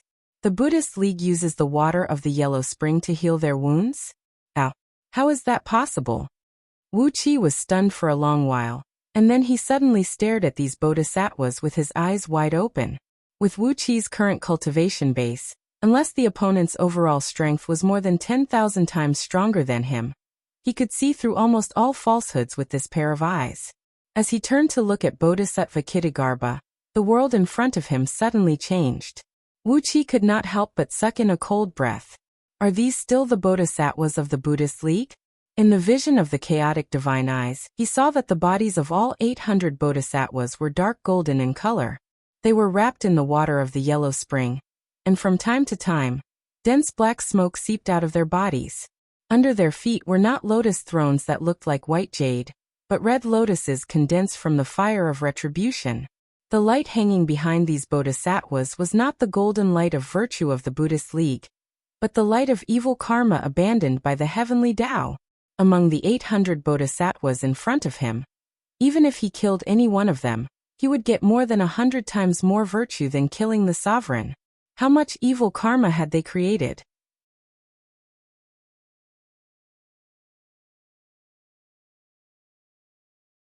Chapter 844. Buddhas and Bodhisattvas of the Buddhist League. With the exception of those low-ranking arhats, who did not receive very good treatment, but when they went out for a walk, they would shine with a golden light and be covered with auspicious clouds, and the golden light of virtues behind their heads would be so dazzling that it could blind the eyes of those who looked at it.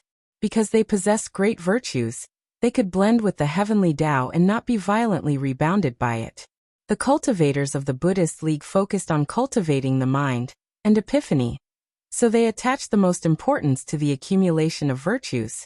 Wuxia had once seen many supreme oracles in Liangzhu set up a trap and kill Prabhudaratna Buddha with one strike. But Prabhudaratna Buddha possessed great virtues, so when those supreme oracles killed him, the heavenly Tao did not bestow any virtues upon him. Unlike the sovereign of the Myriad Immortal Alliance, the virtues bestowed upon him by Wuxia and his companions after they killed him had greatly benefited Wuxia, Gao, and Yugu. But Bodhisattva Kitagarbha and the other bodhisattvas and arhats not only did not have any virtues with them, but were surrounded by monstrous karmic fire, and their feet were burned by red lotuses of karmic fire. Towering black smoke filled the air, and their golden bodies of the Buddhist League had turned into fiendish bodies of karmic fire. In the vision of Wuxia's chaotic divine eyes, he could see that they were not eminent monks of the Buddhist League, but a group of evil fiends who were not tolerated by the heavenly Tao. If it were not for the fact that this was the netherworld, where Kitagarbha and the other 800 bodhisattvas and arhats had concealed their auras with the power of the 6 paths of reincarnation, they would have long been punished by the heavenly Tao and wiped out all traces of them. Compared with the Buddhas and bodhisattvas of the Buddhist League today, Kitagarbha and the other 800 bodhisattvas and arhats were truly different. With his chaotic divine eyes fixed on these bizarre Buddhist League cultivators, Wuxia's divine soul slowly emanated wisps of primordial and chaotic aura. His divine soul tried its best to approach the vast heavenly Tao, and a wisp of divine will had already touched the unpredictable torrent of the heavenly Tao. With both hands locked into an incantation gesture, Wuxia used the star divination technique he inherited from Su Qin to calculate why Kitagarbha and the others had become like this. With his current cultivation base of an 8th-tier primordial immortal, it did not take too much effort for Wuxia to calculate the karmic entanglement of these bodhisattvas and arhats, who were only gold immortals. Wuxia's eyes lit up and he understood everything. He couldn't help but sneer. Sure enough, you're the one who brought this upon yourself. In the world created by the great Saint Pangu, the Buddhist sects were under much more pressure from the heavenly Tao than the Tao sections. The immortals of the Tao sect also paid attention to the harmony of dragons and tigers, and the balance of yin and yang. Those immortals would even marry and give birth to children, which more or less followed the principle of endless reproduction of the heavenly Tao. Therefore, although the immortals also did not accept the heavenly Tao, after all, they also followed part of the heavenly Tao, and the pressure they suffered was much less than that of the Buddhist sections. The Buddhist sects, on the other hand, only focused on their own cultivation base and strived to cultivate themselves into an indestructible, bright, and indelible Vajra relic. Although the Buddhist sects had the art of dual cultivation, it was only a cultivation technique. When had anyone ever seen the Buddhas who practiced the art of dual cultivation produce offspring? Therefore, the cultivation technique of the Buddhist sects could be regarded as the ultimate art of cutting off offspring. The pressure the heavenly Tao exerted on the Buddhist cultivators was far greater than on the Tao sect cultivators. Therefore, since the emergence of the primitive era and the Buddhist sects, the Tao sect had been prosperous while the Buddhist sects had declined. In order to change the embarrassing situation that the Buddhist sects had always been inferior to the Tao sect, and sometimes could not even suppress the immortals of the Fiend League, the Ghost League, and the Demon League 100 generations ago, the Lord Buddha, Vairocana Buddha, sent his number one disciple, who was also the number one bodhisattva of the Buddhist League, Kittagarbha Bodhisattva, to lead a group of Buddhist elites into the netherworld, and gradually erode the 6 paths of reincarnation with the mystic arts of the Buddhist League. From then on, the Buddhist League was able to control a part of the power of the 6 paths of reincarnation. If a Buddhist cultivator died, as long as a trace of his true spirit remained, he could forget his past and continue to cultivate in the Buddhist League after reincarnation. In this way, the Buddhist League was like a rolling snowball. Its strength would only increase, but it would not weaken too much. After dozens of eons, the effect of this move had gradually manifested. The power of the Buddhist League became stronger and stronger, and gradually had the momentum to suppress the Fiend realm, the Ghost realm, the Demon realm, and the other realms, gradually catching up with the power of the Tao sect. However, during an apocalypse of heaven and earth, the leader of the Buddhist League's resurgence, the great Vairocana Buddha, died. Apart from leaving behind a golden body of an ancient Buddha, his soul entered the transmigration and began to cultivate again as a mortal. The new Lord Buddha also saw the importance of the 6 paths of reincarnation to the Buddhist League, so he was ready to intervene in the affairs of the 6 paths of reincarnation. But how loyal was Bodhisattva Kittagarbha to the great Vairocana Buddha? If the great Vairocana Buddha was completely destroyed, he would naturally be willing to obey the decree of the new Lord Buddha. But now, the great Vairocana Buddha had fled into the transmigration. Although even Kittagarbha could not find the reincarnation of the great Vairocana Buddha, with his strong foundation, he would certainly be able to re-enter the Buddhist League and achieve the golden body of a Buddha in a few years. Under such circumstances, how could Kittagarbha obey the decree of the new Lord Buddha? As a result, the Netherworld branch of the Buddhist League, which was represented by Kittagarbha, split from the main branch of the Buddhist League. Except for some necessary business connections, the Netherworld branch of the Buddhist League did not have any connection with the Buddhist League. Naturally, the enormous virtues of the mortal world did not benefit Kittagarbha and his companions. Kittagarbha had led so many bodhisattvas and arhats to guard the 6 paths of reincarnation, and they had been constantly rescuing the believers of the Buddhist League from the Yellow Spring, freeing them from the suffering of transmigration. This was a complete violation of the law of the heavenly Tao of the 6 paths of reincarnation. For every person saved, the karma would increase. For every person saved, all the karma of that person would be attached to Kittagarbha and the other bodhisattvas. It was not a big deal for 30 to 50,000 years, as Kittagarbha and the other bodhisattvas could gradually eliminate the karma by relying on their own cultivation base. But over the years since the birth of the great Vairocana Buddha, the Buddhist League had changed 100 Lord Buddha, and each Lord Buddha had been in charge of the Buddhist League for 3 to 5 eons at least, and 7 to 800 eons at most. How many people had Kittagarbha and his companions rescued from the Yellow Spring during such a long period of time? How many people had they saved from the suffering of transmigration? How much karma had they accumulated? And how much hatred did the heavenly Tao have for them? However, Kittagarbha was stubborn. He only recognized the great Vairocana Buddha. The current Lord Buddha, Amitabha, had personally visited him 9 times to persuade him to temporarily submit to him. But every time, Amitabha was scolded and driven out of the nether world by Kittagarbha. With his relationship with the main branch of Buddhism, it was obvious that he had no fate with the enormous amount of merit in the mortal world. Therefore, these pitch-black bodhisattvas appeared in front of Wuxia, emanating monstrous evil karma. The natal relics of these bodhisattvas had been soaked by the karma, and such a strong and violent karma had even become an extremely powerful divine ability for them. If an ordinary Buddha was contaminated by the karma of these bodhisattvas, his golden body would be contaminated, and his divine soul would be burned to ashes by the red lotus karmic fire.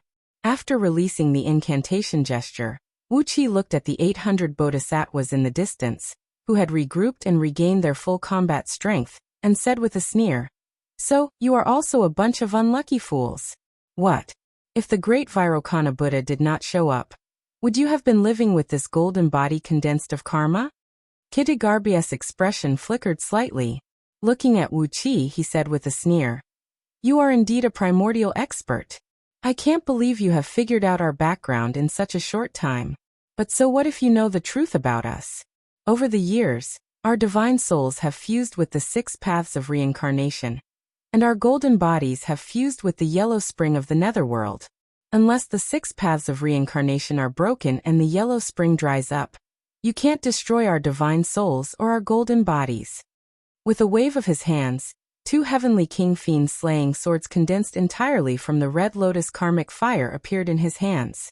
"No one can hurt us in the netherworld," Kitagarbha said indifferently to Wuxia. "Not even the current Lord Buddha has the ability to hurt us in the netherworld. Don't you think it's ridiculous that 3 low-grade primordial immortals want to suppress the netherworld branch of the Buddhist League?" As Kitagarbha laughed, the 800 bodhisattvas removed the illusions and revealed their true forms. Standing on the red lotuses of fire, 800 black bodhisattvas, each 100 miles tall and shrouded in towering black smoke and boundless red karmic fire, slowly approached Wuxia with divine weapons condensed from red lotus karmic fire. Ao Buzin and Catfish were startled by the sudden appearance of the 800 bodhisattvas. They had never seen bodhisattvas like this. The 108,000 arhats chanted the name of Buddha as well, and monstrous karmic fire spewed out of their bodies as well. One by one, they transformed into black bodhisattvas that were tens of miles tall, each holding a staff of the Buddhist League as they roared and approached Wuxia and his companions. As these bodhisattvas and arhats moved, hundreds of millions of yikshas rose into the sky from the yellow spring ocean down below, treading on the waves. The males were ferocious and ugly, but the females were enchanting and beautiful. Each of them had a small black swastika between their eyebrows, emitting a faint light. These hundreds of millions of yakshas were the guardians of the yellow spring that Kitagarbha and his companions had subdued with the Buddhist League over the years. The 800 bodhisattvas surrounded Wuxia and his companions in the middle, and they had reformed the 6 paths Mandara formation. On the periphery were 108,000 arhats, who had also formed a larger 6 paths Mandara formation. Even further on the periphery were countless yikshas. Under the command of thousands of yaksha kings who were hundreds of miles tall, they were running around on the waves, forming an indescribably large 6 paths Mandara formation. Kitagarbha gave a loud cry and charged at Wuxia and his companions alone. Then the 3 formations inside and outside were activated at the same time, and the boundless power of reincarnation came crushing over from all directions like a millstone. Wuxia and his companions felt their bodies sink, and even their breathing became stagnant. "If you don't surrender, then have a taste of the infinite reincarnation of the netherworld branch of the Buddhist League," Kitagarbha cried out. The 6 paths of reincarnation and all worlds retroactive grand magic activate. As he roared, the bizarre power of reincarnation invaded the bodies of Wuxia, Ao Buzin, and Catfish uncontrollably, frantically tearing at their divine souls, trying to extract something from them. Before long, Catfish's body suddenly stiffened, and her eyes burst into a great plume of gray light. She was completely controlled by the infinite reincarnation. Wuxia and Ao Buzin also stiffened, and gray light also burst out of their eyes. Kitagarbha roared with laughter, waved the 2 swords condensed from the fire of retribution, and brought them down toward Wuxia's neck. "Even though you are a primordial immortal, you will die here today." You're tuning in to the Limei's Wuxia Whispers YouTube channel. We're so grateful for your support, and don't forget to subscribe to join us on this incredible journey through captivating stories. Your generosity through donations truly makes a world of difference, as it's the primary source of revenue that allows me to expand and enhance this channel for you. Thank you from the bottom of my heart for being a part of this adventure.